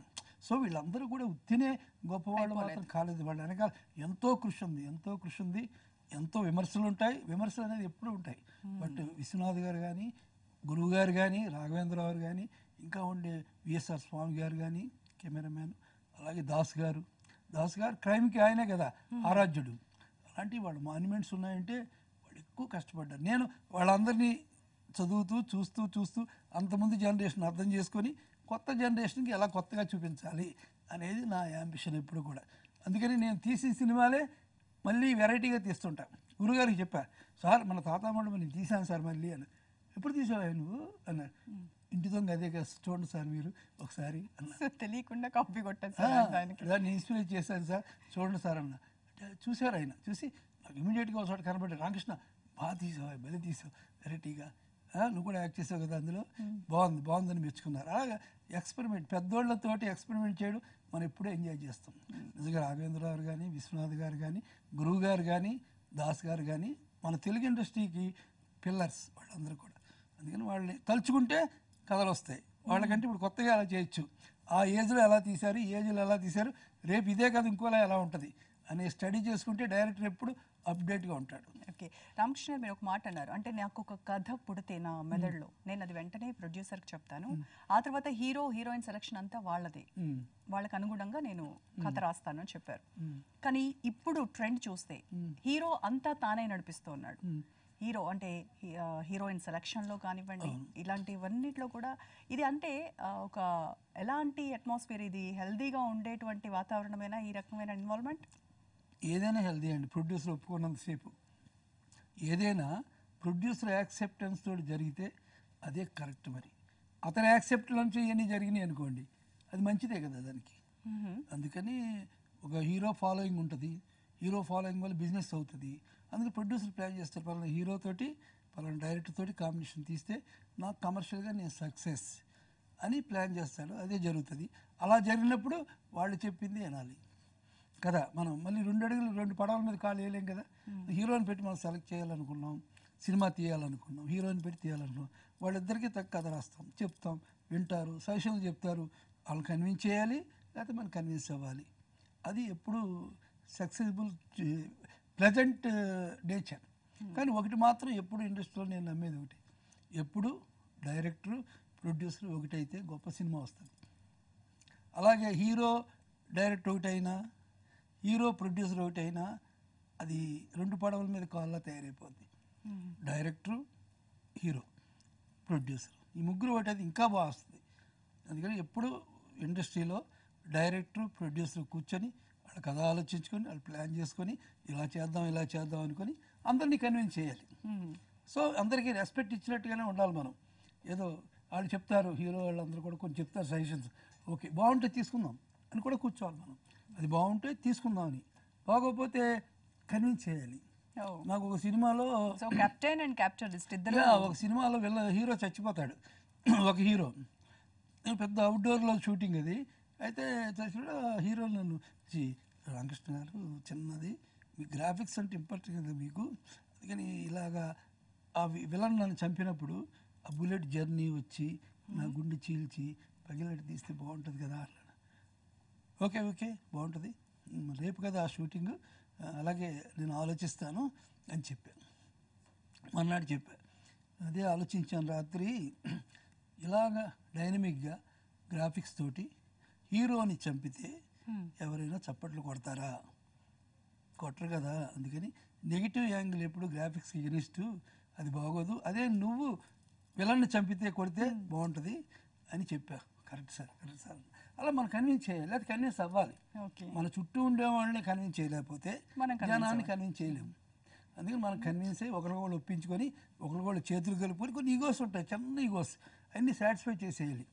భానుమతి గారికి ఒక ఈగో ఉంటుంది, ఆవిడ మాట ముందు వస్తుంది, ఆవిడ గురించి చెప్తుంది, బాగుందమ్మా బాగుంది, మీరు స్లిమ్ అయిపోయారేంటి ఇలా అంటే, ఇంక అక్కడి నుంచి మన దగ్గర అలాగే మళ్ళీ ఏమి ఎగ్నెస్ట్ చేయకుండా చేస్తుంది. ఎవరిని మనం ఇండస్ట్రీలో మనం పనిచేసే చోట ఈగోని హర్ట్ చేయకూడదు. ఓకే, కొన్ని సినిమాలు అవార్డులు సైతం గెలుచుకున్న సినిమాలు ఎందుకు జనాలకి రీచ్ అవ్వవు, జనాలకి ఎక్కట్లేదంటారు? ఫర్ ఎగ్జాంపుల్ అంజీ తీసుకోండి, అంజీ గ్రేట్ గ్రాఫిక్ వర్క్, అప్పుడు అవార్డ్స్ కూడా వచ్చాయి, నేషనల్ అవార్డు కూడా వచ్చిన మూవీ అది, కానీ అంతగా వర్కౌట్ అవ్వలేదు, జనాలకు రీచ్ అవ్వలేదు కదా. రీచ్ అవ్వలేదు కానీ ఇప్పటికీ అది monument, it's a visual wonder, no doubt దానిలో. అందుకని మేము దానికి అంటే అనలైజ్ చేసుకున్నప్పుడు ఎలాంటి కారణాలు మీకు కనబడుతూ ఉంటాయి, ఎందుకు రీచ్ అవ్వలేదని అనుకుంటారు? అంటే ఎప్పుడు అవార్డు ఇది కప్పు వరకు పరిమితం ఉండేది, బట్ కమర్షియల్ అనేది జనాల్ని టచ్ చేయాలి, అదే మన అవార్డు కదా. వాడికి టచ్ అయిపోతే మా పెద్ద మాన్యుమెంట్ సినిమాలు కూడా డిసప్పాయింట్ అయిపోతాయి, ఎవరు చూడరు కదా. అవార్డు అనేది కొంతమందికే పరిమితం, కమర్షియల్ అనేది ఎప్పుడూ పరిమితం. అందుకని ఒక్కోసారి పెద్ద పెద్ద అవార్డు ఫిల్మ్ని చిన్న సినిమాలు కొట్టేస్తుంటాయి. అందుకని అందరికీ నచ్చేదే అవార్డు. మనకు వచ్చే ఆస్కార్ అవార్డు కంటే ప్రొడ్యూసర్ ఇచ్చే 100 Days షీల్డే మనకి ఇంపార్టెంట్. అందుకని అంజి కూడా మాకు ఎంతో సాటిస్ఫాక్షన్ ఇచ్చింది సినిమా. అంటే అందులో గ్రేట్గా చెప్పుకోవాల్సింది ఎవరంటే శ్యామ్ ప్రసాద్ రెడ్డి గారిని, చిరంజీవి గారిని. ఎందుకంటే శ్యామ్ అంతకుముందు అమ్మూరు లాంటి మా కమర్షియల్ సినిమా పెద్ద హిట్ కదా అప్పుడు. అందుకని చిరంజీవి గారు డేట్లు ఇచ్చారు. ఇస్తే చిరంజీవి గారితో కమర్షియల్ సినిమా తీసేద్దాం శ్యామ్, మనకి గొడవ ఎందుకు, సరదాగా అంటే వద్దు సార్, నేను ప్రామిస్ చేశాను చిరంజీవి గారికి మీతో గ్రాఫిక్స్ సినిమా తీస్తానని. చిరంజీవి గారితో గ్రాఫిక్స్ వద్దు శ్యామ్, మనం కమర్షియల్ సినిమా తీద్దాం నేను అని పలానా 2-3 కథలు చెప్పాను కానీ నేను ప్రామిస్ చేశాను సార్ అంటే చిరంజీవి గారి దగ్గరికి వెళ్ళాం. చిరంజీవి గారు కూడా చేద్దాం రామకృష్ణ అది చేద్దామండి అని చెప్పి శ్యామ్ గారు ఎవరు లేకుండా చిరంజీవి గారి దగ్గరికి వెళ్ళి, ఏమంటే గ్రాఫిక్స్ అంటే నాకు చాలా టెన్షన్ అండి, నాకు తెలుసు మీరు మాస్ హీరో, మీరు ఒక్కొక్క 1 week నుంచోవాలండి, ఒక్కోసారి ఇలా కూర్చోవాలి, అంత ఎఫర్ట్ చేయాలి, మీకు ఇచ్చిన డేట్ల కంటే ఎక్కువ అవుతాయి సార్, శ్యామ్ గారు వదలరైనా ఎంత డబ్బు అయినా ఖర్చు అవుతుంది, గ్రాఫిక్ చేద్దాం అంటారు ఆయన అంటే, రామకృష్ణ కొత్త ఆర్టిస్ట్లో చేస్తాను నేను, కొత్త కుర్రోళ్ళలో చేస్తాను నేను, దిస్ మై ప్రామిస్ అని చెప్పి చేశాడండి. అలాగే చేశాడు ఆయన. ఇంటర్వెల్ సీన్ 40 రోజులు తీసాడు, ఒక సీన్ 40 days. సెట్ వేయడానికి 30 days పట్టింది. ఈ సెట్ కదా, బ్లూ మ్యాట్ వేయడానికి ఎంత బ్లూ మ్యాట్ ట్రై చేసాం. బ్లూ మ్యాట్ 3 years చేశారా మూవీ? 5 years 5 years 3 years చేసాం, 5 years చేసాం. అందులో బ్లూ మ్యాట్ ఇది కాదు అది కాదు ఇది కాదని ఇంగ్లీష్లో అందరూ మార్చిన దాంతో ఆ డబ్బుతో ఒక బ్లూ మ్యాట్ ఫ్యాక్టరీ పెట్టచ్చు, అంత డబ్బు ఖర్చు అయింది. అలాగే సెట్స్, ఎన్ని సెట్స్ చేసామంటే అన్ని సెట్ చేసాం ఆ సినిమాకి, ఎంతో డబ్బు ఖర్చు అయింది.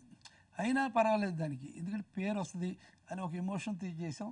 చిరంజీవి గారు కూడా డే అండ్ నైట్ చాలా కష్టపడి చేశారు ఆ సినిమాని. చిరంజీవి గారు మీరు ఇంట్లో రామయ్య వీధిలో కృష్ణ ఈ మూవీ నుంచి అంజీ వరకు ఆయనను చూస్తూ ఉన్నారు కదా, సో ఎలాంటి మార్పులు గమనించారు అంజీ సినిమాతో ఆయనలో? నేను చిరంజీవి గారు ఫస్ట్ నుంచి ఇప్పుడు దాకా కూడా ఇంత మార్పు కూడా చూడలేదు. ఆయనకి నాకు ఉండే ఒకే నేచరు భయం.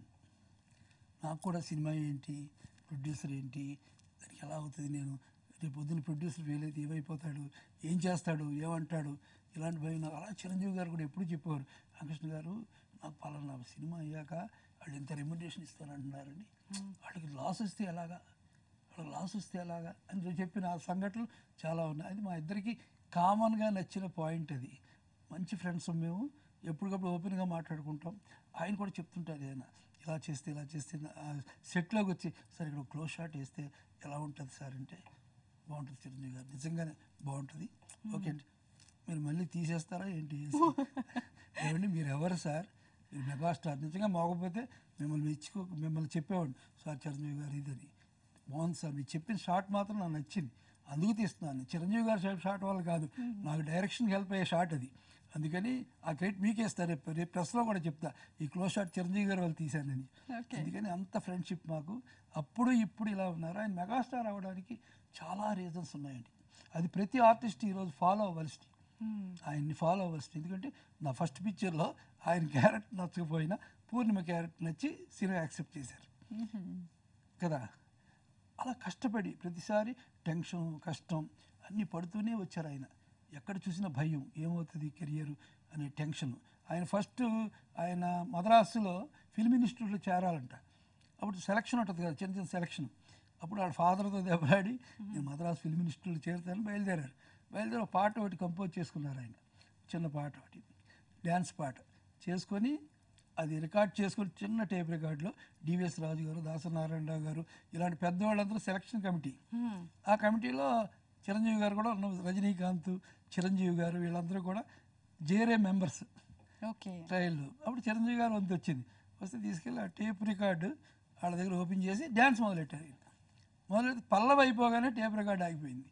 ఆగిపోయి నా నోటితో పాడేసి పాటంతా డ్యాన్స్ చేశాడంట చిరంజీవి గారు. మొత్తం పాట నోటితో పాడేసి చేశాడంట. వాళ్ళందరూ థ్రిల్ అయిపోయారంట. సెకండ్ ఇచ్చి ఈ డాషింగ్ అయ్యే ఆర్టిస్ట్ కావాలి అన్నారు. అలాంటి ఎన్నో మాన్యుమెంట్స్, ఎన్నో జంప్స్, ఎన్నో టెన్షన్స్ ఈ దాటి వచ్చి ఈరోజు మెగాస్టార్ అయ్యారు. మెగాస్టార్ వెనకాల మెగా ఎఫర్ట్ ఉంది, అది నేను లైక్ చేస్తా. అది ప్రతి ఆర్టిస్ట్ ఫాలో అవ్వాలని నా ఉద్దేశం. అలాగే బాలయ్య కూడా వాళ్ళ ఫాదర్ చెప్పేవారు ఎప్పుడు, మీరు భానుమతి గారితో చేస్తున్నారు కదా జాగ్రత్త, ఆవిడ మాకు మేడం, అంటే వాళ్ళందరూ నాగేశ్వరరావుకి రామారావుకి భానుమతి గారు మేడం, ఇది వాళ్ళ స్టూడియోలో చేశారు కదా ఇద్దరు కూడా, అందుకని అంటే గౌరవం. జాగ్రత్తగా చూడండి ఆవిడ్ని, ఆవిడ వచ్చినట్టు ఎదురెళ్ళండి, సెకండ్ ఇవ్వండి, if it is possible open the door. బాగా వెళ్ళి భానుమతి గారు వచ్చిన వెంటనే నమస్కారం అమ్మా, డోర్ తీసి ఏం బాగా ఏం డోర్ తీస్తాండి, లేదు నాన్నగారు చెప్పారు ఇలా చెప్పారంటే నేను అందుకే పైకి వచ్చాడయ్యా తప్పకుండా అని, అలాగా అందమైన రిలేషన్, గ్రేట్ రిలేషన్. మీరు మద్రాస్ ఫిల్మ్ ఇన్స్టిట్యూట్ని గుర్తు చేశారు, నాకు ఒక క్వశ్చన్ రైజ్ అయింది.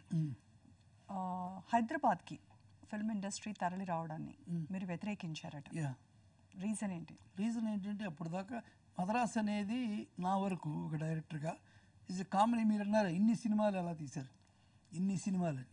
మద్రాసులో ఒక సినిమా స్టార్ట్ చేస్తే నేను మాపల్లో గోపాలుడు అనే సినిమా ఉంది, అది మొత్తం మద్రాసులోనే తీశాను. అది మన రాజమండ్రిలో ఉంటుంది, మన గోదావరిలో ఉంటుంది, అక్కడ కావాల్సిన అన్ని ఫెసిలిటీస్ ఉన్నాయి. అంటే సముద్రం ఉంది, గోదావరిగా వచ్చే బ్యాక్ వాటర్ ఉంది, దానికి శివాజీ గార్డెన్ లాంటి మన విలేజ్ నేటివిటీస్ అన్నీ అక్కడే ఉన్నాయి. అలా మొదలెడితే సినిమా అంతా అక్కడ అయిపోద్ది. అంటే ఒక సినిమా అక్కడ స్టార్ట్ చేస్తే 90% మద్రాసులో తీసేయచ్చు. అందుకని మేము ఎక్కువ త్వరగా సినిమాలు తీయగలిగాం. అందుకని ఆర్టిస్టులు అందరూ అక్కడే ఉంటారు. పలానా వాళ్ళు ఖాళీ అయింది అనుకోండి, ఫోన్ చేసి నాకు వాళ్ళు ఖాళీ సార్ అంటే టప్మని షూటింగ్ చేస్తాం. అలాగే 4 hours ఉంటే బెంగళూరు వెళ్ళిపోతాం మనం, అక్కడి నుంచి నైట్ బ్లూ మౌంట్ ఎక్కితే ఊటీ వెళ్ళిపోతాం. ఆ ఫెసిలిటీస్ ఉన్నాయి కదా అక్కడ, ఇక్కడ ఫెసిలిటీ మనకు లేవు కదా. ఇంత ఇండస్ట్రీ అలవాటు పడ్డ ఇండస్ట్రీ కదా. అప్పటికి అలా అన్నప్పుడే నేను ఎక్కువ సినిమాలు ఇక్కడ తీసాను. అంటే నా సినిమాలు అన్నీ ఇక్కడే తీసాం కదా. ఇక్కడ ఒక చిన్న సర్కిల్కి కావాల్సింది ఉంది, దానివల్ల ఉపయోగం ఉంది. ఎందుకంటే ఇక్కడ మాకు ఫ్రీగా ఇల్లు ఇచ్చేవారు. మా ఆహుతి సినిమాకి ఒక మారోడి హౌస్ 40 రోజులు ఫ్రీగా ఇచ్చారు. ఓకే, భోజనాలు కూడా పెట్టారు వాళ్ళు. అప్పుడే ఆహుతి చూడండి చాలా బాగుంటుంది హౌస్. అలాగా ఫెసిలిటీస్ అన్నీ ఇక్కడ ఉన్నాయి. చిన్న లిఫ్ట్లో ఎక్కువ మందికి వెళ్తే లిఫ్ట్ పనిచేయదు కదా అనే ఒక ఆలోచనతో నేను చెప్పాను. కానీ మన ఆంధ్ర రాష్ట్రం రాకూడదు అనేది నాకు కాదు. మనం చేయడానికి అక్కడ ఫెసిలిటీ ఉంది కదా, ఇక్కడ జరుగుతుంది కదా. మరి 2 చోట్ల జరిగినప్పుడు ఇద్దరికి హ్యాపీ. ఎందుకంటే ఇక్కడికి వచ్చినప్పుడే మేము హోటల్లో ఉండేవాళ్ళం, మద్రాసు వెళ్ళినప్పుడు ఇళ్లలో ఉండేవాళ్ళు. ఇప్పుడు ఏమైందంటే మద్రాసు వెళ్ళిన హోటలే, ఇక్కడికి వచ్చిన హోటల్ అయిపోయింది. అయినా సరే నిజంగానే గొప్పగా సాధించారు. మన ఆంధ్ర రాష్ట్రంలో నిజంగా హైదరాబాద్లో ఇండస్ట్రీ స్థిరపడింది. నిజంగా ఈజ్ ఎ క్రెడిట్. నేను కావస్తే అప్పుడు అన్న నా మాటని ఇప్పుడు ఉపసంహరించుకోవడం కూడా పరిస్థితుల రీత్యా ఒక డైరెక్టర్కి ఉండే ఫెసిలిటీస్ రీత్యా నేను అలా మాట్లాడని చెప్తే, కానీ నా మాట్లాడినప్పుడు ఆ రోజు అందరూ కూడా ఎంకరేజ్ చేశారు అందరూ కూడా. కానీ ఇక్కడ తీసుకురావాలనే ఎఫర్ట్ మాత్రం మంచి ఎఫర్ట్, పెద్దవాళ్ళ ఎఫర్ట్, దాన్ని స్వాగతిస్తాం. నేను ఎప్పుడు వ్యతిరేకించలే. కానీ ఈ టెన్షన్స్ ఉన్నాయి కదా, అక్కడ ఇక్కడలా ఉంచండి, ఇప్పుడు ఉంది కదా బాగానే ఉండగానే డెవలప్ చేయండి అని నేను చెప్పా. అయినా ఒక చిన్న డైరెక్టర్ చేసే కామెంట్ ఇండస్ట్రీకి అడ్డీలు కాదు కదా, బట్ ఇట్స్ మై ఒపీనియన్. ఎప్పుడు మన మనసులో ఉన్నది బయటికి చెప్పకపోతే అది తప్పు అవుద్ది. దానివల్ల కొందరికి హర్ట్ అయినా వెళ్ళి సారీలు చెప్పుకోవడంలో తప్పు లేదు మనకి. బట్ ఇది ఇప్పుడు చూడండి, ఇప్పుడు కూడా మద్రాసు వెళ్తున్నారు, మద్రాసు ఇక్కడికి వస్తున్నారు, గుడ్ రిలేషన్. అందులోకి ఇప్పుడు వరల్డ్ అంతా ఒకే లాంగ్వేజ్ అయిపోయింది మనకి, భారతదేశం అంతా కూడా ఒకే ట్యాక్స్ అయిపోయింది. అందుకని దేశభావంతో మాత్రం కాదు చెప్పలేదు. నాకుండే ఫెసిలిటీ, మద్రాసు మీద నాకుండే ఫ్యాషన్, ఫస్ట్ మనం అక్కడికి వెళ్ళాం కదా, అన్నీ బాగున్నాయి, ఇక్కడ మనం ఉంది, స్టూడియోలు ఉన్నాయి, ఇది ఉన్నాయి, ఇంత ఫెసిలిటీస్ ఉన్నాయి కదా అనే ఉద్దేశంతో, అంతేగాని మరొక ఉద్దేశం కాదు. 87, 88, 89 ఆ టైంలో ఏడాదికి 7-8 సినిమాలు తీశారు. 99 వరకు కూడా దాదాపుగా ఏడాదికి 3-4 సినిమాలు వచ్చేవి మీ డైరెక్షన్లో. 2000 తర్వాత కొంత స్లో అయ్యారు. రీజన్ ఏంటి? రెస్పాన్సిబిలిటీ అంటే నాకు 100 సినిమాలు తీసిన డైరెక్టర్కి సినిమాకి జనంలో ఉండే రెస్పాన్సిబిలిటీ పెరుగుద్ది. బాగా తీస్తాడు, ఇంకా తీస్తాడు అది పెరుగుద్ది కదా. దాన్ని మీట్ అవ్వడం కోసమని ఎక్కువ ఎఫర్ట్ చేయాల్సి వస్తుంది. ఒకసారి నేను సినిమా పెద్ద డైరెక్టర్ చూపించా, ఫ్రెండ్ ఆయన, ఎప్పుడు విమర్శ చెప్తుంటారు. చూశారు ఆయన, బయటకు వచ్చి బాగా తీసావయ్యా, గ్రేట్ ఫిలిం, కానీ కోటరామకృష్ణ నుంచి ఇది అనుకుంటలే, మేము ఇంకా అనుకుంటున్నాం, అది ఆలోచించు. ఆ మాట ఎప్పుడు రింగ్ అవుతుంటుంది. అంటే మన జనం చూసే సినిమా బాగుందంటారు, బాగా తీసాడంటారు, కానీ రామకృష్ణ ఇంకా తీయాలి కదా, ఇంకా గొప్ప సినిమా తీయాలి కదా అనే థాట్ జనంలో పెరిగిపోతుంది. అందుకని ఎక్కువ హోంవర్క్ చేయాలి. అందుకని టైం తీసుకున్నా. ప్రొడ్యూసర్లు ఓకే చేసినా, లేదు సార్ చేస్తాను, ఇంకొక మంత్ టైం ఇవ్వండి సార్, ఇంకో మంత్ టైం నేనే బతిమాలేస్తుంటానండి. పర్లేదు సార్, ఇది బాగుందంటే రేపు ఇంకా బాగుంటుంది సార్, రేపు ఎల్లుండి ఇంకో బాగుంటుందని, ఈ సినిమా ఇవాళ షూటింగ్ పోస్ట్ పోన్ అయితే బెటర్, ఇక్కడ ఇంకా బాగా ఆలోచించవచ్చు కదా అని నా ఫస్ట్ పిక్చర్ నుంచి ఉండేదండి. నా ఫస్ట్ పిక్చర్ అన్నీ ఓకే అయిన తర్వాత ఆ కథలన్నీ నేను 2 years చెప్పా రాఘవ్ గారికి. 2 years చెప్పిన తర్వాత ఓకే చేశారు ఆయన. ఇంట్లో అలా ఇదిలో కృష్ణయ్య అది పెద్ద అచీవ్మెంట్. ఎందుకంటే మారుతిరావు చెప్తున్నాను సార్ రాఘవ్ గారికి, మరి ఆయన ఓకే చేస్తారు లేదంటే పెద్ద ధైర్యంగా ఉండవు అంటే అక్కడ ఒక చిన్న ప్రొడ్యూసర్ తగిలారు, ఏమంటే ఈ సినిమా ఆయన తీయకపోతే నేను తీస్తా అని ఆయన తరే ఊది చేసే వరకు కూర్చున్నాడు ఆయన. నేను మారుతిరావు వెళ్ళాం, రాఘవ్ గారికి కథ చెప్పాం. బాగుందయ్యా సంగీత క్యారెక్టర్ చాలా బాగుంది, కొడద్ది అది తప్పకుండా కొడద్ది అన్న వెంటనే ఈయన బాగాలేదంటే బాగుంది, ఇంకో కథ ఆలోచించేవాడిని కదా ఆయన బాగుందని చెప్పేశాడు ఈయన. అమ్మ మళ్ళీ మన ఆలోచన ఆగిపోయింది, ఇంకేమైనా ఆలోచించాలి, కొత్త పిక్చర్ కదా నాకు అని మారుతుంది. ఏమండి ఫస్ట్ పిక్చర్ కదా కరెక్ట్గా ఉంది, ఇది చెప్పిస్తే ఆయన ఓకే చేశారు, దీంతో మన కెరియర్ కదా అది బాగుందయ్యా, ఎందుకు మళ్ళీ ఇక్కడ ఊసలు ఆడతావు అంటే టెన్షన్గా ఉంది సార్, ఆయన ఇంకో కథ బాగాలేదండి ఇంకో కథ ఆలోచించేవాడిని కదా.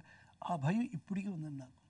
ఒక కథ ఓకే అయినా ఇంకా జనాలు నచ్చుద్దా లేదా, మాస్టర్లు అందరూ సూపర్గా ఉంది సార్ అంటారు సీన్, అలాగే అని నైట్ అంతా 2 దాకా సీన్లు ఆలోచిస్తాం, ఈ సీన్ ఇది అని 2 రాసుకుని వెళ్తారు వాళ్ళు.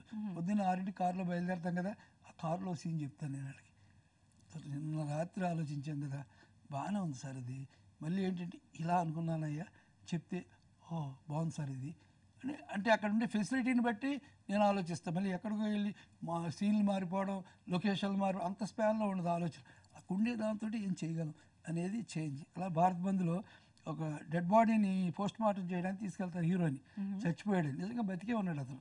విలన్స్ అందరూ కలిసి ఆయన పోస్ట్ మార్టం చేయించేస్తుంటారు. తీసుకెళ్తుండగా ఒక యంగ్ డాక్టర్ ఉంటాడు, ఏమంటే ఎలా అంటే అయినా అలా పని చూసుకో నీకు తెలుసా మాకంటే అని పెద్ద డాక్టర్లు అందరూ గెంటేస్తారు. గెంటేసినప్పుడు పోస్ట్ మార్టం పీకి దగ్గర కత్తి పెట్టి కోసేపోతుంటారు. ఇంతలో ఇన్స్పెక్టర్ వస్తాడు, సారీ సార్ ఎక్స్క్యూజ్ మీ, ఏం లేదు నేను ఫింగర్ ప్రింట్స్ తీసుకోవడం మర్చిపోయాను, నేను ఫింగర్ ప్రింట్స్ తీసుకోవచ్చా బాడీది అంటే, డాక్టర్ అక్కర్లేదండి ఫింగర్ ప్రింట్స్ లేదండి నాకు కావాలి ఫింగర్ ప్రింట్స్ కావాలి, నేను కేసు రాయాలి కదా అంటే టెన్షన్ పడతారు. వెళ్ళి ఆయన చేయి పట్టుకొని తీస్తే నాడి ఆడుతుంటుంది, సంథింగ్ ఈజ్ గోయింగ్ ఈజ్ లేవా, లేదండి చచ్చిపోయి చాలాసేపు అయింది అంట. యంగ్ ఉంటాడు కాడు, అక్కడికి ఆపర్చునిటీ వస్తుంది, సార్ నేను చూడనా అంటాడు, చూడంటే ఆడు చూసి ఇది ఎలా సార్ అని చెప్తాడు. అది గ్రేట్ సీన్, ఇది మేము కారులో వచ్చేలాగా ఆలోచించాం సీన్. అందుకని ఇలాంటి మనం ఎప్పటికప్పుడు అప్డేట్ చేసుకోవాలి, మెయిన్ సబ్జెక్ట్ ఫిక్స్ అవ్వాలి, బెటర్మెంట్ ఎప్పటికప్పుడు అవుతుండాలి, ఆ చేసే బెటర్మెంట్ షూటింగ్ ఆగిపోకూడదు. ఓకే, సో సినిమా నుంచి కాస్త పక్కకు వచ్చి కోడిరామకృష్ణ గారు మీ పర్సనల్ లైఫ్ గురించి, మీది లవ్ మ్యారేజా అరేంజ్డ్ మ్యారేజా? 100% love marriage. Love marriage.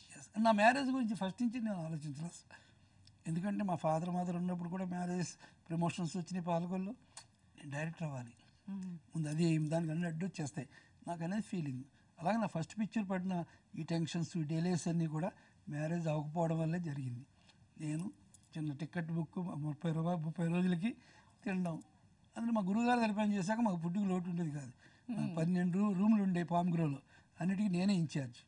So అది రాయల్ లైఫ్ గురువుగారి దగ్గర, అందుకని ఏ కష్టాలు వచ్చేవి కాదు, అందుకని ఈ కెరీర్ వచ్చింది. ఇలాంటప్పుడు నేను రంగుల పిల్లను సినిమా తీశాను, మోహన్ బాబు హీరో, మారుతిరావు గారు కూడా ఉన్నారు అందులో మారుతిరావు గారు కూతురికి ఒక క్యారెక్టర్ కావాల్సి వచ్చింది, అంటే చిన్నపిల్ల, జస్ట్ చిన్నపిల్ల, ఆ అమ్మాయి అతనికి బుద్ధి చెప్పుద్ది కథలో. చాలామందికి పంపించాం ఆర్టిస్టులు తీసుకురమ్మని, నేను ఆ రోజు సెట్కి వెళ్ళా, మారుతిరావు కూర్చున్నారు, టకటకటకమని సౌండ్ అయింది, ఏంటి సౌండ్ అని చూస్తే ఒక అమ్మాయి పళ్ళెం మీద నుంచొని డ్యాన్స్ చేస్తుంది. ఎవరండి పళ్ళెం మీద నుంచొని, బాబు పళ్ళెం మీద చూస్తుంది పడిపోద్దేమో అదో టెన్షను, ఆ డ్యాన్స్ అంతా పళ్ళెం మీద చేసింది. తర్వాత బిందె తెచ్చారు, ఆ బిందె మీద చేసింది, దీపాల పట్టుకు చేసింది. ఎవరండి ఏమంటే నా కూతురు క్యారెక్టర్కి సెలక్షన్కి వచ్చిన అమ్మాయిలో ఒక అమ్మాయి అంటే, ఏమండి గురుగారు ఈ అమ్మాయి బాగుంది కదా మీకు బాగా మ్యాచ్ అవుతుంది, చిన్నపిల్లల లక్షణాలు ఉన్నాయి అని ఆ క్యారెక్టర్ సెలెక్ట్ చేసాం. సెలెక్ట్ చేయడం సెట్లోకి వచ్చినప్పటి నుంచి వాళ్ళ ఫ్యామిలీ మెంబర్స్ వాళ్ళు అమ్మాయిని హీరోయిన్ చేయడానికి తీసుకొచ్చిన ఫస్ట్ పిక్చర్. ఓకే, నా పక్కనే కూర్చున్న ఆవిడ, ఏమండి మా నాన్న మా అమ్మ చాలా కష్టాలు పడుతున్నారండి, నేను పెద్ద హీరోయిన్ అవ్వాలి, పాప ఇల్లు కట్టాలి వాళ్ళకి, అదే టెన్షన్గా ఉంది నాకు, నీకెందుకు టెన్షన్, వాళ్ళే కదా, లేదు నా కోసమే కదా వచ్చారు. ఇలాంటి మాటలు నాకు అమ్మాయిలో ఉండే కన్విక్షన్ అట్రాక్ట్ చేసింది. నాకు ఫ్రిడ్జ్లో ఆరెంజ్ ఉండాలండి, ఇప్పుడు ఒక్కోసారి పెట్టరు మా వాళ్ళు, ఎంత చెప్పినా వినరు, ఇలాంటి చిన్న చిన్న కోరికలు బాగానేసి గురుగారితో చెప్పే, గురుగారు ఈ అమ్మాయి బాగుందండి, ఈ అమ్మాయి ఉంటే కొంచెం నాకేదో ఇన్స్పిరేషన్గా ఉంది, మన ఒక అచీవ్మెంట్, పెళ్ళి అనేది ఒక అచీవ్మెంట్ ఉండాలి కదా, ఏదో లైఫ్ అనుకుంటుంది ఆ అమ్మాయి, అందుకని ఆ అమ్మాయికి మనం మ్యారేజ్ లైఫ్ ఇచ్చామంటే బాగుంటుంది కదా అని అడిగితే మంచి పని అదేదో ఆవిడకి చెప్పకుండా అండి గురువు గారికి చెప్పారా? అంటే ఒక వెరిఫికేషన్ ఉండాలి బిఫోర్. ఇంపార్టెంట్ విషయం కదా ఇది. లైఫ్ లో పట్మని అడిగేసి మళ్ళీ కాదని రేపు పొద్దున ఇంకోలా మారిపోతే తప్పది. అందుకని అడిగితే అది మంచిదేనయ్యా, మంచి ఒపీనియన్, మీ వాళ్ళు కూడా అడుగు. ఆయన కూడా ఊగిసలాటగా అన్నారు. ఇందులో అమ్మాయి వచ్చింది హీరోయిన్ అవ్వడానికి వచ్చింది. ఆ కెరీర్ నుంచి మనం అడగాలంటే అది కూడా టెన్షన్. అప్పుడు మన beginning stage of the director అని. అందుకని ఆ అమ్మాయిని అడిగా, ఇలా నేను మ్యారేజ్ చేసుకోవాలనుకుంటున్నాను నిన్ను, మీ వాళ్ళకి అభ్యంతరం లేదు కదా అంటే, అమ్మాయి నేను మ్యారీడ్ లైఫ్ని ఎక్కువ లైక్ చేస్తానండి, నాకు ఆర్టిస్ట్ ఇది నచ్చదండి, ఎక్కువ నచ్చదు నాకు అని చెప్పింది. అయితే మీ వాళ్ళని ఒప్పించుకుంటావా అన్నారు. ఒప్పించుకుంటాను ఆగు అని మా అమ్మకు ఫోన్ చేశాను.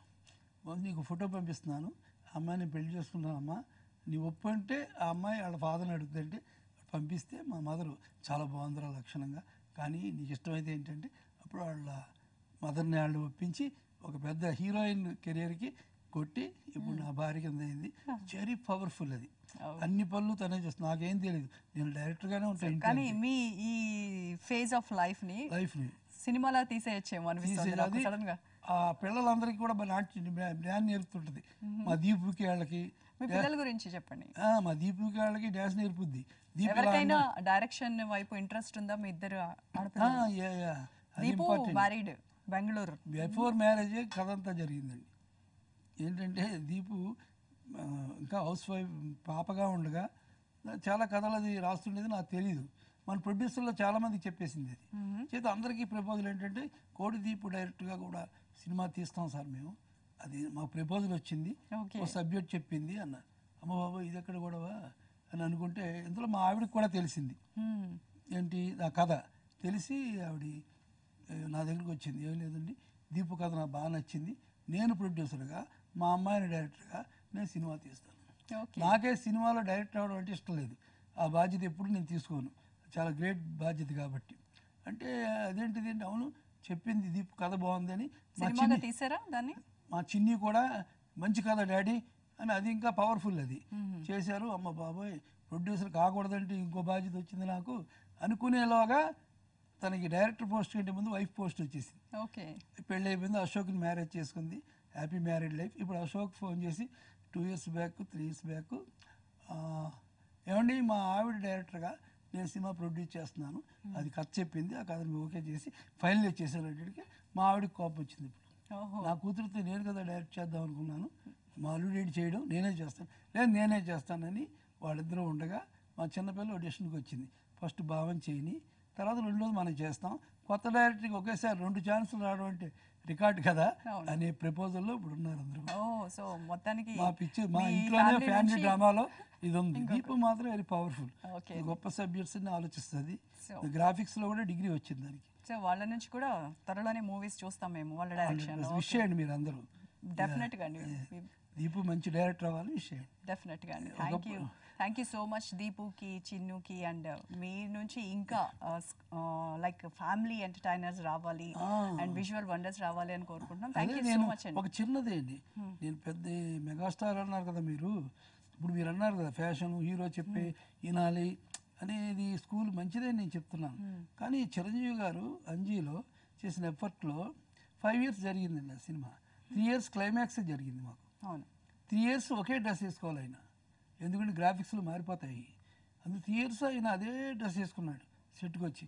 ఒక్కోసారి అనేవారు రామకృష్ణ గారు ఇవాళ నేను మామూలు డ్రెస్ వేసుకుని కొంచెం అటు ఇటు తిరిగి అప్పుడు ఇది వేసుకోనా, అయ్యో ఊరుకోండి సార్ అంటే.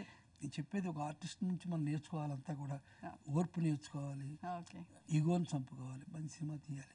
అందుకని మన జనరేషన్లో ఉండే హీరోలు టెక్నీషియన్స్ అందరూ కూడా అందరూ మంచివాళ్ళు, అందరూ కుటుంబం, అందరూ ఒకరికొకరు ఎక్స్చేంజ్ చేసుకొని ఒకళ్ళ తప్పులు ఒకరు రెక్టిఫై చేసుకొని ఒకళ్ళ ఇంట్రెస్ట్ని ఒకళ్ళ తెలివిని ఒకళ్ళు పంచుకుంటే మనది మెగా ఇండస్ట్రీ అవుతుంది. ఓకే అండి. సో అలాంటి మార్పు రావాలని మేము కూడా కోరుకుంటున్నాం. థ్యాంక్ యూ సో మచ్ కోడి రామకృష్ణ గారు. Thank you. ఇది ఈ వారం వీకెండ్ గెస్ట్. మరో వారం మరో గెస్ట్తో